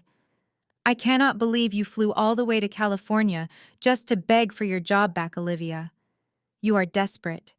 You know we are meeting with the Vanguard board in 5 minutes to secure a massive buyout, right? Get out of here before you ruin this deal for us. Go wait in the lobby. If we secure the capital, maybe I will hire you back as a junior analyst." I did not say a word. I walked calmly to the head of the table, placing my heavy leather briefcase directly opposite my father. I unlatched the buckles, the sharp metallic clicks echoing loudly in the quiet room. I pulled out 3 thick binders containing the comprehensive failure of their logistics network and slid 2 of them across the polished mahogany. One stopped directly in front of my father. The other hit Jamal's gold pen. "I am not here for a job, Jamal," I said, my voice projecting a crisp, icy professionalism. "And I certainly did not follow you. Vanguard Apex requires a mandatory independent valuation audit before they acquire distressed toxic assets. They hired my consulting firm to determine exactly how much your company is bleeding. I am the lead auditor. I am the one presenting your financial failure to the board." Jamal stared at the binder, then stared at me, his arrogant smirk instantly dissolving into a mask of pure panic. He looked at my father, waiting for him to shut me down, to exert his parental authority and fix the nightmare unfolding in front of them. My father was hyperventilating. He looked at the bold letters printed on the cover of the binder. Independent valuation assessment prepared by Olivia Vance. He realized in that agonizing second that his fate, his freedom, and his legacy were sitting entirely in the hands of the daughter he had publicly disowned. "This is a conflict of interest," my father choked out, his voice trembling with a mixture of rage and terror. "You cannot audit this company. You are biased. You are doing this out of spite. I will demand Vanguard Apex assign a different consultant. I will tell them you are trying to sabotage this deal to get back at me." I leaned forward, resting my hands on the table, matching his gaze with unwavering intensity. "You can tell them whatever you want, Richard. But numbers do not have a bias. The $40 million Jamal incinerated on ghost warehouses is a mathematical fact. The short-term high-interest loans you took out against the Asian shipping routes to hide his incompetence are heavily documented facts. The federal wire fraud investigation hovering over your head is a very public fact." I paused, letting the devastating reality of his situation sink deeply into his bones. "I am the only supply chain expert who actually understands how to untangle the mess you created," I continued quietly. "Vanguard Apex knows this. That is exactly why they hired me. If you demand a new auditor, they will pull out of the negotiations entirely. They will leave you to the federal investigators. So I highly suggest you sit down, open that binder, and prepare to answer my questions. Because right now, I am the only thing standing between you and a federal penitentiary." My father stared at me, his eyes wide and bloodshot. The absolute realization of his powerlessness crushed him. He slowly sank back into his chair, his shoulders slumping in total defeat. Jamal looked as if he was going to be physically sick, staring blankly at the wall. I opened my laptop, pulling up the data charts. We had 10 minutes before the Vanguard Executive Board entered the room. 10 minutes for them to sit in silence and marinate in the fact that they were entirely at my mercy. 5 agonizing minutes ticked by in heavy, suffocating silence. My father stared at his hands, his knuckles white, while Jamal kept adjusting his collar, visibly sweating under the harsh fluorescent lights. Then the heavy glass doors swung open again. It was not the executive board. It was Vanessa. She strode into the room carrying a ridiculously oversized designer handbag, her heels clicking loudly against the polished hardwood. She had likely thrown a massive tantrum in the lobby to bypass security, demanding to be by her husband's side for what she stubbornly believed would be their triumphant corporate bailout. She stopped dead in her tracks the moment she saw me sitting at the head of the table. Her perfectly manicured face twisted into a mask of pure, unfiltered disgust. She looked from me to the thick binders on the table, then to her husband. Seeing his wife, the woman he constantly needed to impress, to secure his status in the family hierarchy, Jamal suddenly snapped out of his terrified stupor. His fragile ego simply could not allow Vanessa to see him cowering before the sister she despised. He shot out of his leather chair, puffing his chest out and slapping a ridiculous, arrogant smirk back onto his face. His survival mechanism was pure, unadulterated delusion. "What the hell are you doing here?" Jamal scoffed, pointing a finger at me while shaking his head, as if my presence was nothing more than a pathetic joke. "Did you really beg your way into this building just to play pretend auditor, go make coffee for the big bosses? We are about to meet the chairman of this investment fund. One snap of his fingers could buy 1,000 of your cheap husbands." Vanessa crossed her arms, her diamond bracelets catching the overhead lights. "Honestly, Olivia, this is getting incredibly sad." She mocked, her voice dripping with fake pity. Did you think bringing some printed spreadsheets would make us look bad? Dad and Jamal are negotiating directly with the billionaires who run this place. They are going to hand us a massive check to save the company, and they are going to send you right back to the street. You are embarrassing yourself by even sitting in that chair. My father, desperately clinging to any shred of hope, actually sat up straighter. The delusion in the room was highly infectious. He convinced himself that the chairman of Vanguard Apex, a fellow titan of industry, would obviously side with a legacy CEO over a hired consultant. He cleared his throat, regaining a fraction of his usual booming authority. Jamal is absolutely right, my father declared, tapping his fingers confidently against the mahogany table. Vanguard is not going to let a personal family vendetta derail a multi-million-dollar acquisition. The chairman knows business. He knows my inherent value to the East Coast shipping lanes. When he walks through those doors, he will throw your little assessment in the trash and deal directly with me. You have zero power here, Olivia. I leaned back in my ergonomic leather chair, crossing my legs and resting my hands calmly in my lap. I did not interrupt them. I let them build their glass house as high as they possibly could. The higher they climbed on their arrogant delusions, the more devastating the concrete floor would feel when they finally hit it. Jamal began pacing the room aggressively, bragging to Vanessa about how he was going to demand a massive signing bonus once the bailout cash hit their corporate accounts. He was already spending money that did not exist, completely ignoring the reality of the federal indictment hovering over his head like a sharpened guillotine. He puffed his chest out, trying to project the image of a masterful negotiator who had everything under perfect control. "You might want to save your breath, Jamal," I said smoothly, my voice easily cutting through his loud boasting.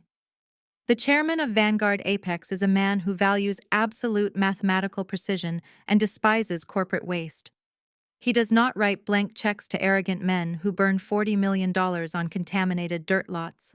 He writes checks to men who own the market. Jamal fired back, leaning aggressively over the table to glare at me.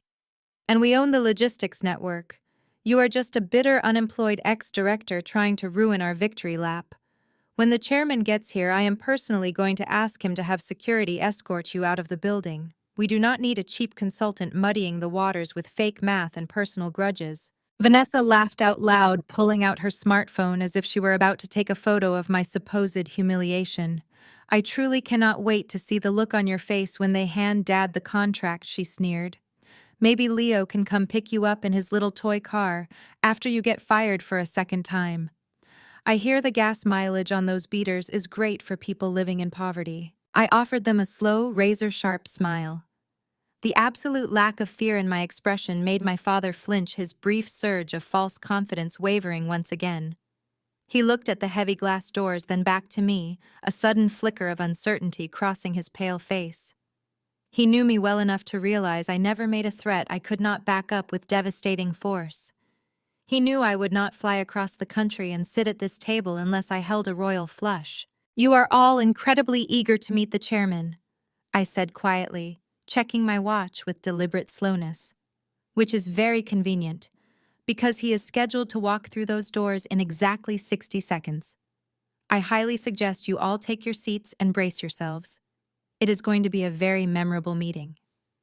Exactly 60 seconds later, the electronic lock on the heavy glass doors disengaged with a sharp, echoing click. The sound sliced through the suffocating tension in the room. Jamal instantly stood up hastily, buttoning his custom suit jacket and plastering on his most practiced, charismatic smile. He puffed out his chest, desperate to project the image of a seasoned corporate heavyweight. Beside him, my father rose from his chair, straightening his tie and rolling his shoulders back. He arranged his face into a mask of confident authority, fully expecting to greet a fellow gray-haired billionaire who would shake his hand and treat him like an equal. Vanessa quickly checked her reflection in her phone screen, making sure her diamonds were catching the light, ready to dazzle whoever walked through the threshold. The heavy glass doors slid apart. A procession of 6 senior executives from Vanguard Apex filed into the boardroom. They were older men and women, ruthless financial veterans who managed billions of dollars in global assets. Yet they did not walk to the table. They did not take their seats. Instead, they moved in perfect, disciplined synchronization, fanning out to either side of the doorway. They stood at absolute attention, lowering their heads in a synchronized, unmistakable gesture of profound deference. They were waiting for their king. A tall figure stepped through the parted glass doors. He was not an elderly billionaire with silver hair and a walking cane. He was not a detached, faceless corporate entity. It was Leo. My husband walked into the boardroom, and the atmospheric pressure in the room seemed to violently plunge. He was wearing a flawless, bespoke charcoal Tom Ford suit that draped over his broad shoulders with lethal perfection.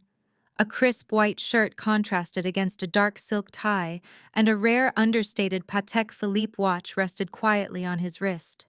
He did not look like the man in the faded gray sweatpants who drank coffee in our cramped kitchen. He did not look like the freelance financial advisor who drove a 10-year-old Honda. He radiated a terrifying, suffocating aura of absolute unchecked power.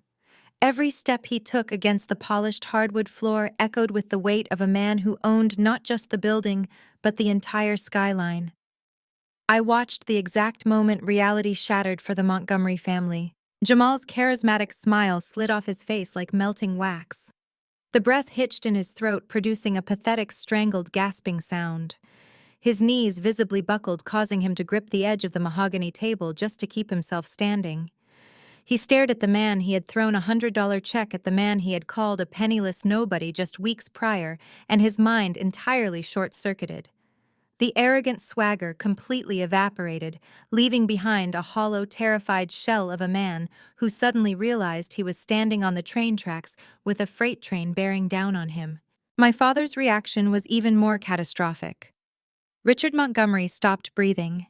His eyes bulged out of his head, darting wildly from the bowing senior executives to the man walking toward the head of the table. The blood completely drained from his face, leaving him a sickening shade of chalky white. His mouth opened and closed in rapid succession, but his vocal cords refused to produce a single syllable. The towering, tyrannical patriarch of the Montgomery Empire was reduced to a hyperventilating, paralyzed statue. He realized in a fraction of a second that the man he had publicly humiliated, the man he had sworn to destroy, was the apex predator holding the absolute power of life and death over his freedom. Vanessa looked as though she had been physically struck by lightning. She stared at Leo's immaculately tailored suit, her eyes tracking the undeniable, staggering wealth he projected. The smug, condescending sneer she had worn just moments ago completely vanished, replaced by an expression of pure, unadulterated horror. She looked at me sitting calmly in my leather chair with my binders of financial ruin, and then back at my husband. The mathematical reality of her impending poverty was crashing down on her all at once. Leo did not spare them a single glance. He walked with measured, deliberate steps toward the head of the conference table. The Vanguard executives remained standing in absolute deferential silence as he approached the massive leather chair, positioned directly opposite my father. Leo unbuttoned his suit jacket with one hand and smoothly took his seat. Only after he was completely settled did the 6 senior executives pull out their own chairs and sit down in unison. The power dynamic was so glaringly obvious, so physically overwhelming, that it practically sucked the air out of my father's lungs. Leo leaned forward, resting his forearms on the edge of the polished mahogany table. He slowly, methodically intertwined his fingers. He looked at Jamal, who was still standing, trembling and gripping the wood as if his life depended on it. Then Leo shifted his piercing blue eyes to my father. A slow, devastating smile spread across Leo's face. It was the exact same enigmatic smile he had given me in our apartment when he told me the wrecking ball was already swinging. "Take a seat," Richard Leo said. His voice was not loud, but it resonated with a deep, vibrating command that commanded immediate obedience. My father's legs gave out. He dropped heavily into his chair, his hands shaking so violently that he had to hide them under the table. Jamal collapsed into the seat beside him, a cold sweat breaking out across his forehead. Leo Jamal stammered, his voice cracking into a pathetic, high-pitched whine. His eyes darted around the room, desperate to find an explanation that did not involve his complete and utter destruction. "Leo, what is going on? What are you doing here? How did you get up to this floor? The senior executive sitting to Leo's right, a hardened financial veteran, slammed his hand flat against the table. The sharp crack made Jamal jump out of his skin. You will address him as Mr. Vance, or you will address him as Mr. Chairman. The executive barked, his tone dripping with absolute contempt for Jamal's ignorance. You are speaking to the founder, majority shareholder, and chief executive officer of Vanguard Apex. Show some basic respect or security will drag you out of this building by your hair. Jamal flinched as if he had been slapped across the face. He shrank back into his chair, his wide, terrified eyes locked on Leo. The confirmation was the final nail in their coffin. There was no misunderstanding. There was no glitch in the matrix. My husband was the billionaire titan they had come to beg for mercy.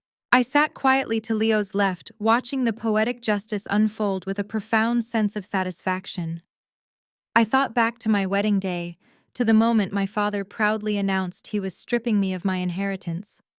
I thought of Jamal throwing that crumpled $100 check onto the dance floor, laughing at our supposed poverty.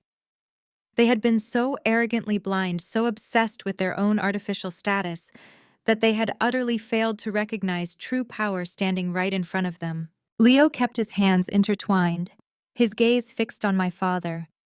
He let the crushing weight of his true identity settle over the room, allowing the Montgomery family to suffocate in the terrifying reality of their situation. I must admit, Richard, Leo began, his voice smooth and conversational, which only made it more menacing.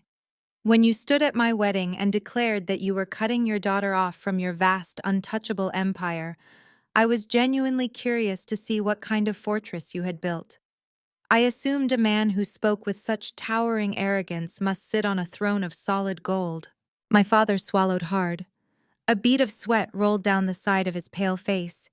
He tried to speak, to formulate some kind of defense, but his throat was completely dry. So I decided to take a look under the hood of your precious legacy. Leo continued, his smile fading into a look of surgical precision. And what I found was not a fortress. I found a crumbling termite-infested shack being held together by fraudulent accounting and the sheer staggering incompetence of the man sitting to your left. Jamal visibly winced, lowering his head as if trying to hide from the verbal execution. You tried to destroy my wife? Leo stated, his tone dropping into a deadly freezing register. You fired her. You blacklisted her. You froze her accounts and attempted to starve her into submission. You thought you could break her spirit because you believed I was powerless to stop you. You looked at a man who did not wear a Rolex and assumed he could not buy the bank that issued your credit cards. Vanessa let out a small, quiet sob, pressing her hands over her mouth. The sheer magnitude of their mistake was entirely beyond her comprehension. But Olivia did not break.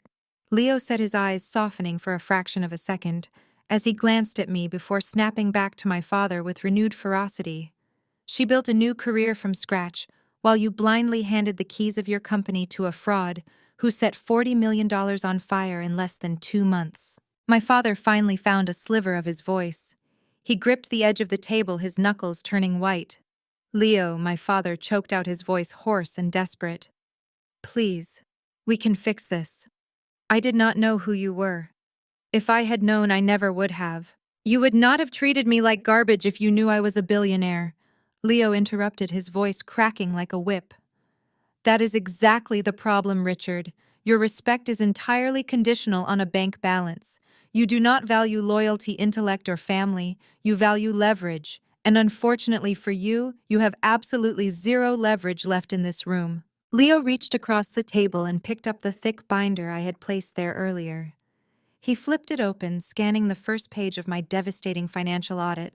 I am looking at an independent valuation assessment prepared by the finest supply chain strategist in the country, Leo said, tapping the paper.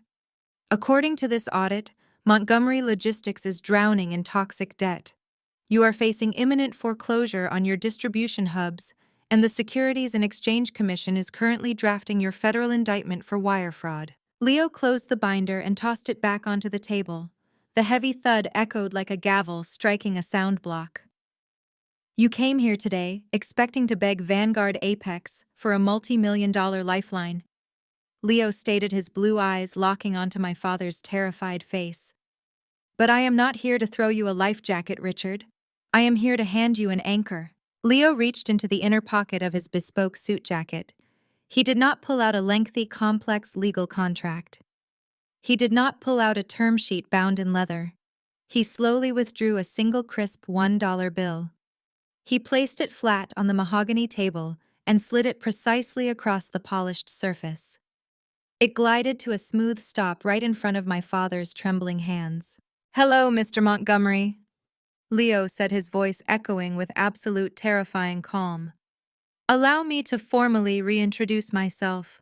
I am Leo Vance, the man you cut your daughter's inheritance over because she dared to marry me. The penniless loser you mocked in front of 200 guests. Today, I am here to inform you that Vanguard Apex is officially stepping in to acquire your entire corporate empire. And that dollar bill sitting in front of you is our final non-negotiable purchasing offer." My father stared at the dollar bill as if it were a venomous snake. His brain simply could not process the mathematical insult. He looked up at Leo, his chest heaving with ragged, uneven breaths. $1, my father choked out, his voice a hoarse, broken rasp. "You want to buy Montgomery Logistics, a legacy shipping enterprise that generated billions in gross revenue for one single dollar. You are completely out of your mind. I will never sign that. I will burn the company to the ground before I hand my life's work over to you for a piece of pocket change." "You have already burned it to the ground, Richard," I interjected, my voice cutting through his delusional protests like glass. "I ran the valuation myself. When you subtract the $40 million Jamal incinerated, the massive penalties for the defaulted high-interest loans, and the impending federal fines for wire fraud, the net worth of Montgomery Logistics is heavily in the negative. Your company is mathematically worthless. The dollar bill Leo just gave you is merely a legal formality to execute the transfer of ownership." Jamal shot up from his chair, panic overtaking his desire to appear composed. "You cannot do this!" Jamal shouted, his voice cracking in sheer terror. "We have assets. We have the Beverly Hills estate. We have the distribution hubs. You are trying to steal from us out of spite." The senior executive sitting to Leo's right let out a cold, humorless laugh. "Mr. Washington, your Beverly Hills estate was purchased using embezzled corporate funds," the executive stated clinically. "It is currently being seized by the federal government as part of the asset forfeiture protocol. As for the distribution hubs, the banks are foreclosing on them as we speak. You have absolutely no assets. You have a mountain of toxic debt and a grand jury waiting to indict you." Jamal's legs gave out again. He collapsed back into his seat, burying his face in his hands. Vanessa let out a sharp, agonizing wail, finally grasping that her diamonds, her mansion, and her elite social status were completely gone. She looked at Jamal with pure, unadulterated hatred, realizing she had tied herself to a man who had destroyed her entire reality. Leo leaned back in his chair, watching my father squirm under the crushing weight of the ultimatum. "Let me perfectly clarify the terms of this acquisition," Richard, Leo said, dictating the reality of the situation with surgical precision. "If you sign the company over to Vanguard Apex right now, we will absorb the toxic debt. We will pay off the predatory loans to stop the bank foreclosures. My legal team, which is arguably the most ruthless on the West Coast, will negotiate directly with the Department of Justice. We will settle the wire fraud charges with a massive corporate fine, which Vanguard will pay. We will keep you and your incompetent son-in-law out of a federal penitentiary." My father's eyes flickered with a desperate, pathetic glimmer of hope. He thought he had found a loophole, a way to survive the wreckage and eventually claw his way back to the top. "But make no mistake," Leo continued, instantly extinguishing that brief spark of hope. "This is not a rescue mission. It is a hostile takeover. If we buy this company, you do not get to keep your corner office. You do not get a seat on the advisory board. You do not get a golden parachute, a severance package, or a consulting fee. You will walk out of this building with absolutely nothing but the clothes on your back and your freedom." "You cannot strip me of my title," my father whispered, tears of absolute defeat welling in his eyes. "I built this empire from scratch. My name is on the building. You are taking everything I have." You took everything from your own daughter? Leo replied, his tone hardening into solid ice. You fired her. You blacklisted her. You froze her bank accounts and tried to starve her into submitting to your control. You looked at my wife on the happiest day of her life and told her she was dead to you because she refused to be a pawn in your financial games. You used your money as a weapon to abuse your family, Richard. So today, I am taking your weapon away. Leo pointed to the dollar bill resting on the mahogany table. You have exactly two choices.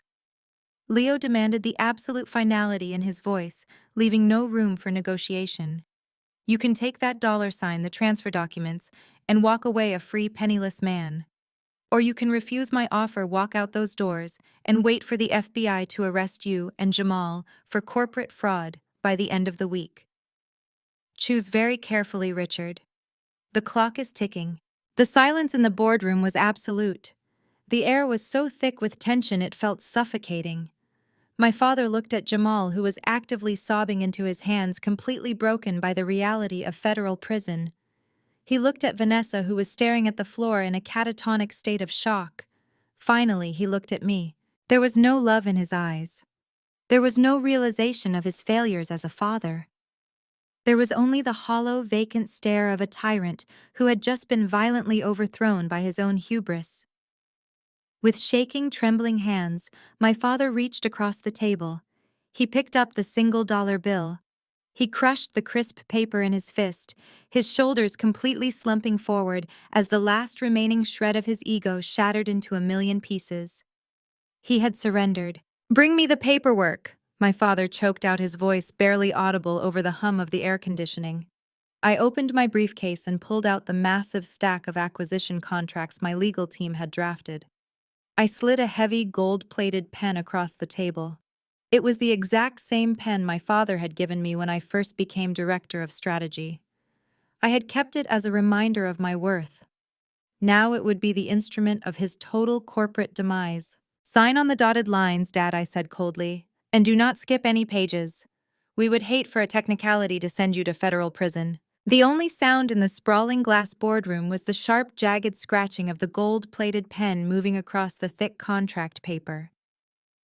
My father signed his name over and over again, initialing every page that systematically stripped him of the empire he had spent 4 decades building.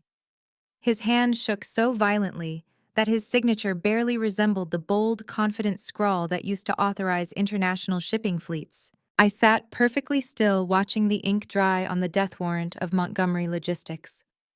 When he finally reached the last page, he let the pen drop from his fingers. It clattered against the mahogany table. He stared at the documents, his chest heaving, his eyes hollow and defeated. Leo calmly reached across the table and pulled the massive stack of contracts toward himself. He aligned the edges perfectly, a stark visual representation of the order he was bringing to my father's chaos. He handed the documents to the senior executive seated to his right, who immediately placed them into a secure leather briefcase. The acquisition was final. Now that the legal formalities are concluded, Leo said, his voice dropping into a chillingly calm register. Let us discuss the immediate restructuring protocol. Because Vanguard Apex does not just acquire failing assets, we excise the infection that caused the failure in the first place. Leo turned his piercing blue eyes directly onto Jamal. Jamal physically recoiled, pressing himself so hard against the back of his leather chair that the frame creaked. The arrogant swagger of the vice president of strategy was entirely gone, replaced by the trembling, sweating reality of a man who knew he had been caught. "You walked into my wife's office." Leo began, his words landing like heavy, methodical strikes. "You sat in her chair, put your feet on her desk, and gloated about taking over a department you knew absolutely nothing about. You thought corporate strategy was about wearing custom suits, flashing platinum cards, and demanding respect you never earned. You took the helm of a billion-dollar supply chain, and your first executive decision was to funnel $40 million into toxic, abandoned industrial lots because a con artist in Ohio promised you a kickback." Jamal opened his mouth, desperately searching for a defense, but his vocal cords were completely paralyzed by fear. He looked at Vanessa, but his wife was staring at him with a mixture of horror and mounting disgust. "You are not a businessman," Jamal Leo stated flatly, stripping away the very last shred of the man's dignity. You are a parasite. You latched onto a legacy company, drained its lifeblood to fund a Beverly Hills mansion, and left the carcass to rot. If I were not buying this company today, you would be wearing handcuffs before sunset. Leo then shifted his gaze back to my father. Richard Montgomery flinched. But Jamal's staggering ignorance is not the true tragedy here. Leo continued, his voice echoing with absolute authority.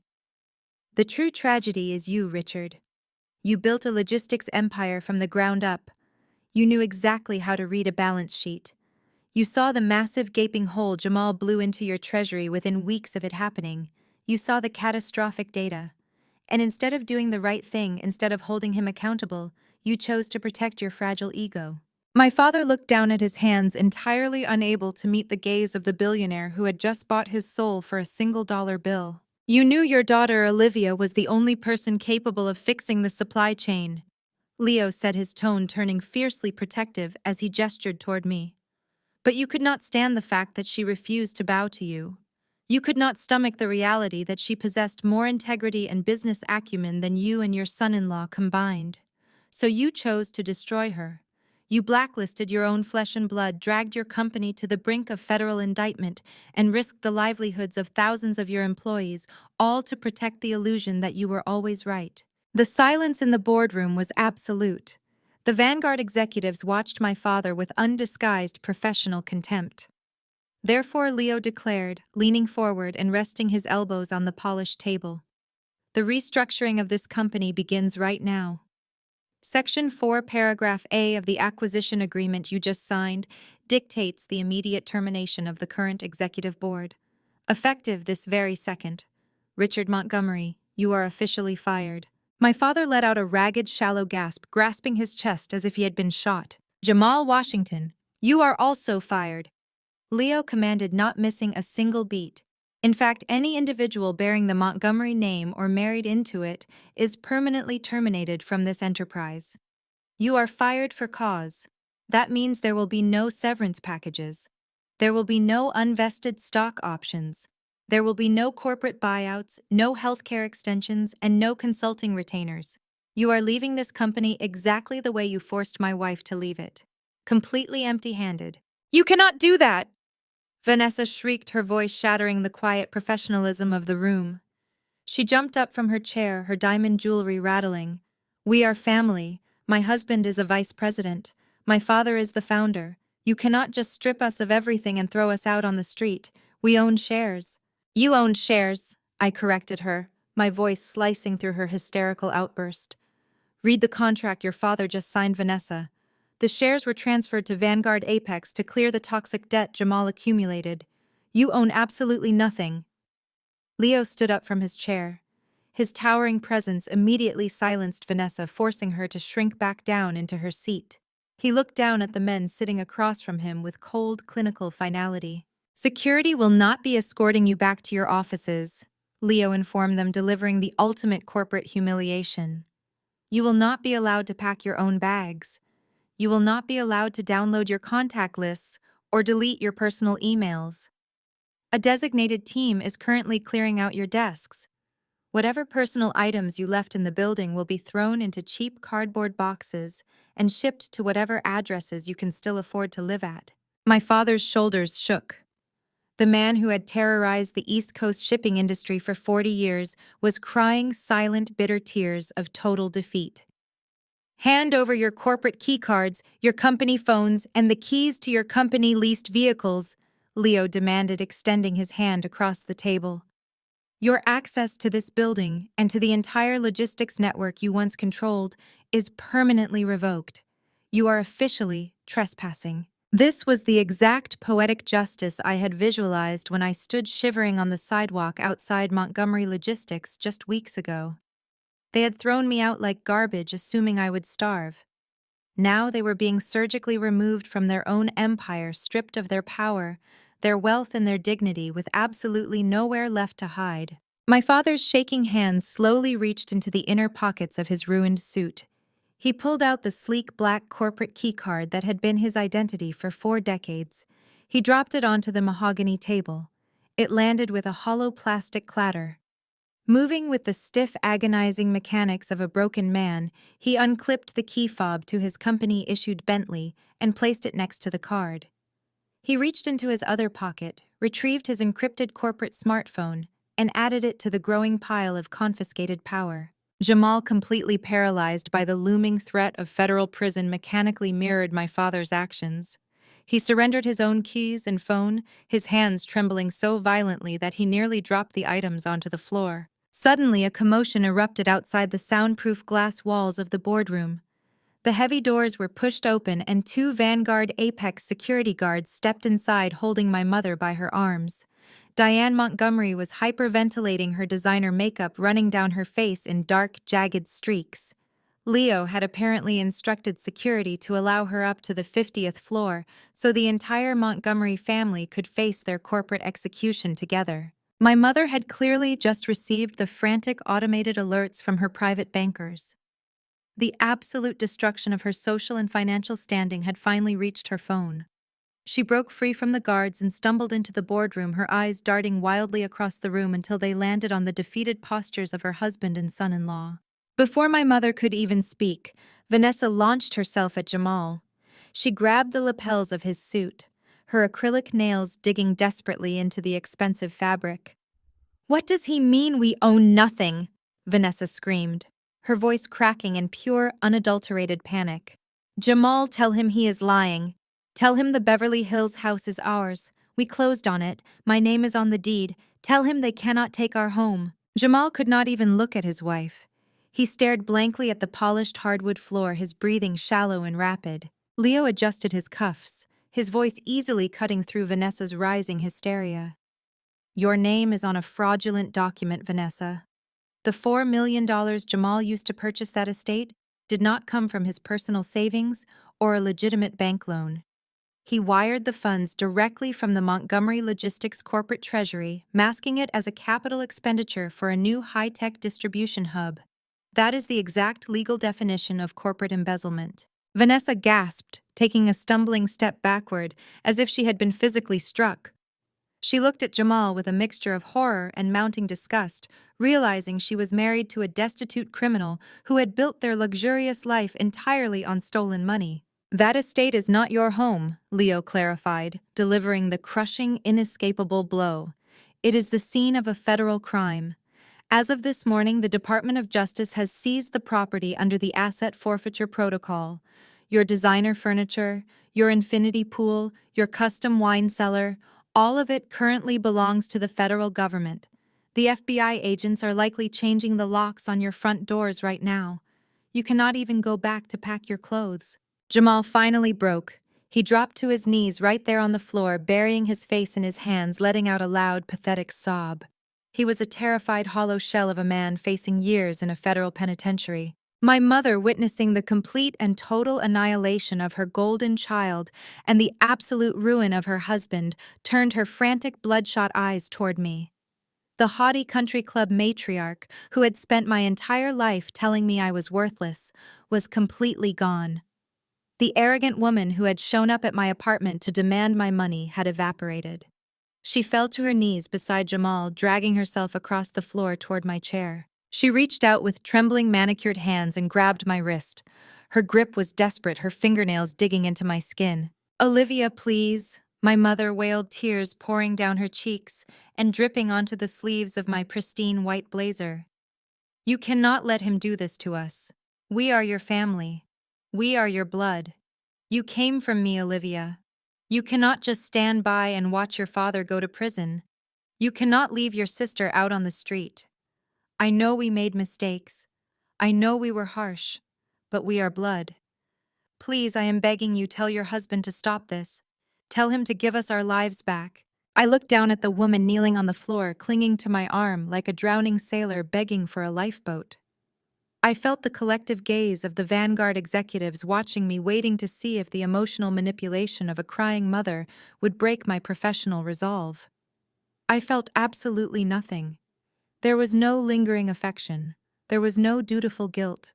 The well of daughterly devotion had been poisoned and drained dry a long time ago.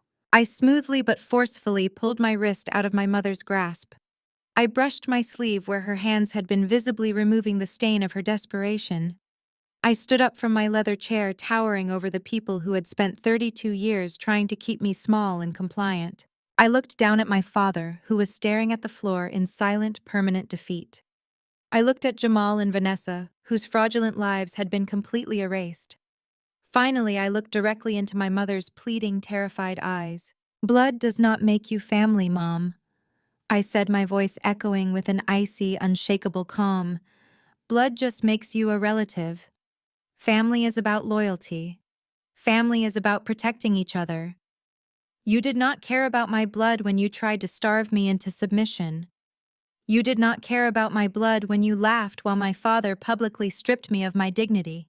You chose your side, and now you get to live with the exact consequences of that choice." My mother let out a loud, agonizing sob, reaching out for me again, but I took a deliberate step backward, placing myself completely out of her reach. "I promised you that I would hold you to your own words." I stated, my tone dropping into a freezing final register that left absolutely no room for interpretation or mercy. "So let me return the exact gift my father gave me on my wedding day." I looked at all of them, delivering the ultimate verdict that would seal their fate forever. No inheritance, no trust fund, no family. Those words echoed in the silent glass-enclosed boardroom of Vanguard Apex. I did not wait for a response. I turned my back on the weeping, broken remnants of the Montgomery dynasty and walked out the door with my husband. We left them sitting in the ruins of their own arrogance, waiting for the security guards to escort them out of the building and into the harsh, unforgiving reality they had created. 3 months passed. The implosion of Montgomery Logistics was swift, surgical, and heavily televised. As part of the ruthless settlement agreement Leo orchestrated to keep my father out of a federal penitentiary, the Department of Justice required massive personal restitution. The sprawling historic Connecticut estate where I had grown up, the fortress of emotional coldness and conditional love, was seized and liquidated by the federal government. I saw the photos in a local business journal. Richard and Diane Montgomery, stripped of their private drivers and domestic staff, were documented hauling cheap cardboard boxes out of the mansion's service entrance. My father, the former titan of the East Coast shipping lanes, narrowly avoided a prison sentence, but could not escape the absolute financial devastation. To satisfy the court-ordered fines and maintain a roof over their heads, he was forced to take a job as a mid-level dispatch clerk for a regional trucking company in New Jersey. He now spends his days sitting in a cramped, windowless cubicle wearing a cheap polyester uniform shirt. He has to clock in and out, answering to shift supervisors half his age, tracking the very freight shipments he used to control with an iron fist. Diane lives with him in a modest 2-bedroom townhouse, utterly estranged from her country club friends who dropped her the second the federal indictment hit the news. Her entire identity, built entirely on wealth and perceived superiority, evaporated overnight. She now spends her days clipping grocery coupons, completely isolated from the elite society she once ruled. Vanessa and Jamal faced a much harsher reckoning. The $4 million Beverly Hills estate was auctioned off by the bank. Jamal's blatant corporate embezzlement carried a mandatory minimum sentence. He is currently awaiting transfer to a federal correctional facility, stripped of his custom-tailored suits and heavy gold watches. His arrogant charm is completely useless behind bars. Vanessa, confronted with a destitute criminal husband and a mountain of legal bills, filed for divorce less than a month after the Vanguard Apex takeover. The gold digger lifestyle she felt so incredibly entitled to is completely dead. She currently lives in a tiny, noisy apartment complex on the outskirts of the city. To pay off the staggering credit card debt she accumulated while pretending to be a billionaire socialite, Vanessa was forced to take a retail job at a high-end department store. She spends her shifts on her feet folding clothes and enduring the condescending attitudes of wealthy, demanding customers who treat her exactly the way she used to treat everyone else. The golden child was finally forced to join the real world, and the transition has been absolutely merciless. They built their entire lives on a foundation of greed, entitlement, and cruelty. When the foundation finally cracked, they had nothing solid left to stand on. I, on the other hand, found my solid ground. The late afternoon sun caught the gentle waves of the San Francisco Bay, casting a brilliant glittering path across the deep blue water. I stood on the polished teak deck of our private yacht, letting the cool ocean breeze wash over my face. The air smelled of salt and absolute untethered freedom. I was wearing a simple, comfortable white linen dress, holding a crystal glass of chilled champagne. Leo walked up behind me, wrapping his arms around my waist and resting his chin affectionately on my shoulder. We watched the iconic orange silhouette of the Golden Gate Bridge stretching across the horizon, a massive monument to human engineering and resilience. The independent consulting firm I launched was thriving beyond my wildest expectations. With Vanguard Apex as my anchor client, I completely restructured the remnants of the Montgomery supply chain, transforming it into a streamlined, highly profitable division under Leo's corporate umbrella. I was no longer an unappreciated employee, begging for basic recognition from my family. I was an indispensable corporate partner, commanding respect through undeniable expertise and raw talent. "Are you thinking about them?" Leo asked softly, his voice a comforting, steady rumble against my back. I took a slow sip of my champagne, savoring the crisp, dry taste. Briefly, I admitted, leaning back into his warm embrace. I was just thinking about how terrifying it felt when my father threw me out of my office. I really believed my professional life was over. I believed they actually had the power to destroy me. Leo turned me around so I could face him. His blue eyes, the same piercing eyes that had stared down a room full of arrogant billionaires, were soft and full of profound affection. "They never had the power to destroy you, Olivia. They only had the power to reveal how incredibly strong you actually are. You built your own empire the second you decided you would not be bought." He clinked his glass gently against mine. The crystal produced a clear, ringing sound that carried over the gentle lapping of the ocean waves. I looked at the man standing in front of me, the man who wore faded sweatpants in our kitchen and bespoke suits in the boardroom. The man who had handed my father a $1 bill and bought my freedom in the process. He never asked me to change. He never asked me to shrink myself to fit his ego. He simply handed me the tools I needed to build my own throne. Growing up, I was taught a very toxic, conditional definition of love. I was taught that family meant blood, and that blood meant enduring endless manipulation, gaslighting, and abuse. I spent 32 years trying to earn a place at a dining table where the game was entirely rigged against me. But as I stood on the deck of that yacht, surrounded by the vast open expanse of the ocean, I finally understood the absolute truth. Family is not determined by genetics. Blood simply makes you related. Family is about the people who actively choose you. It is about the people who stand right beside you and fight for you when the entire world turns its back.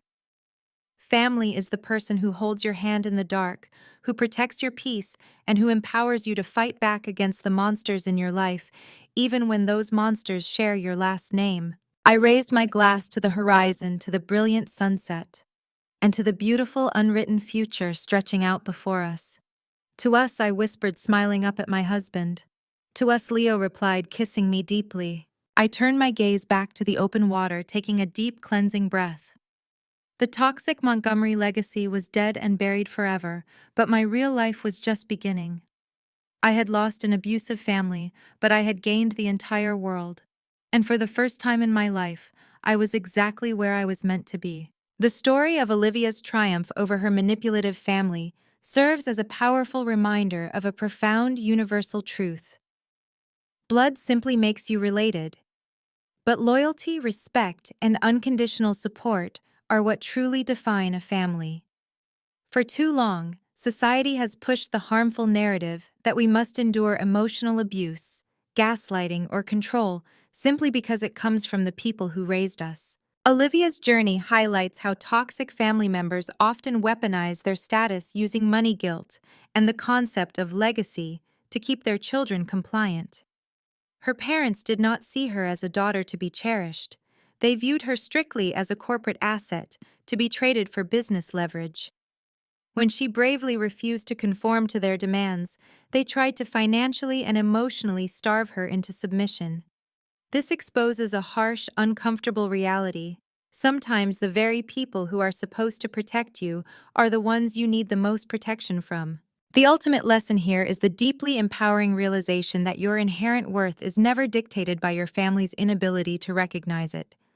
By walking away from a rigged game and building her own independent foundation, Olivia reclaimed her narrative and her power. She discovered that true family is chosen. It is found in a steadfast partner who stands as a shield against the storm, and in the firm boundaries she erected to protect her peace. Authentic healing begins the exact moment you stop seeking validation from those who are actively committed to misunderstanding you. We are all capable of building our own empires, whether literal or emotional, once we find the courage to cut ties with whatever holds us down. Evaluate the relationships in your life. Recognize your undeniable value and never be afraid to walk away from any table where respect is no longer being served.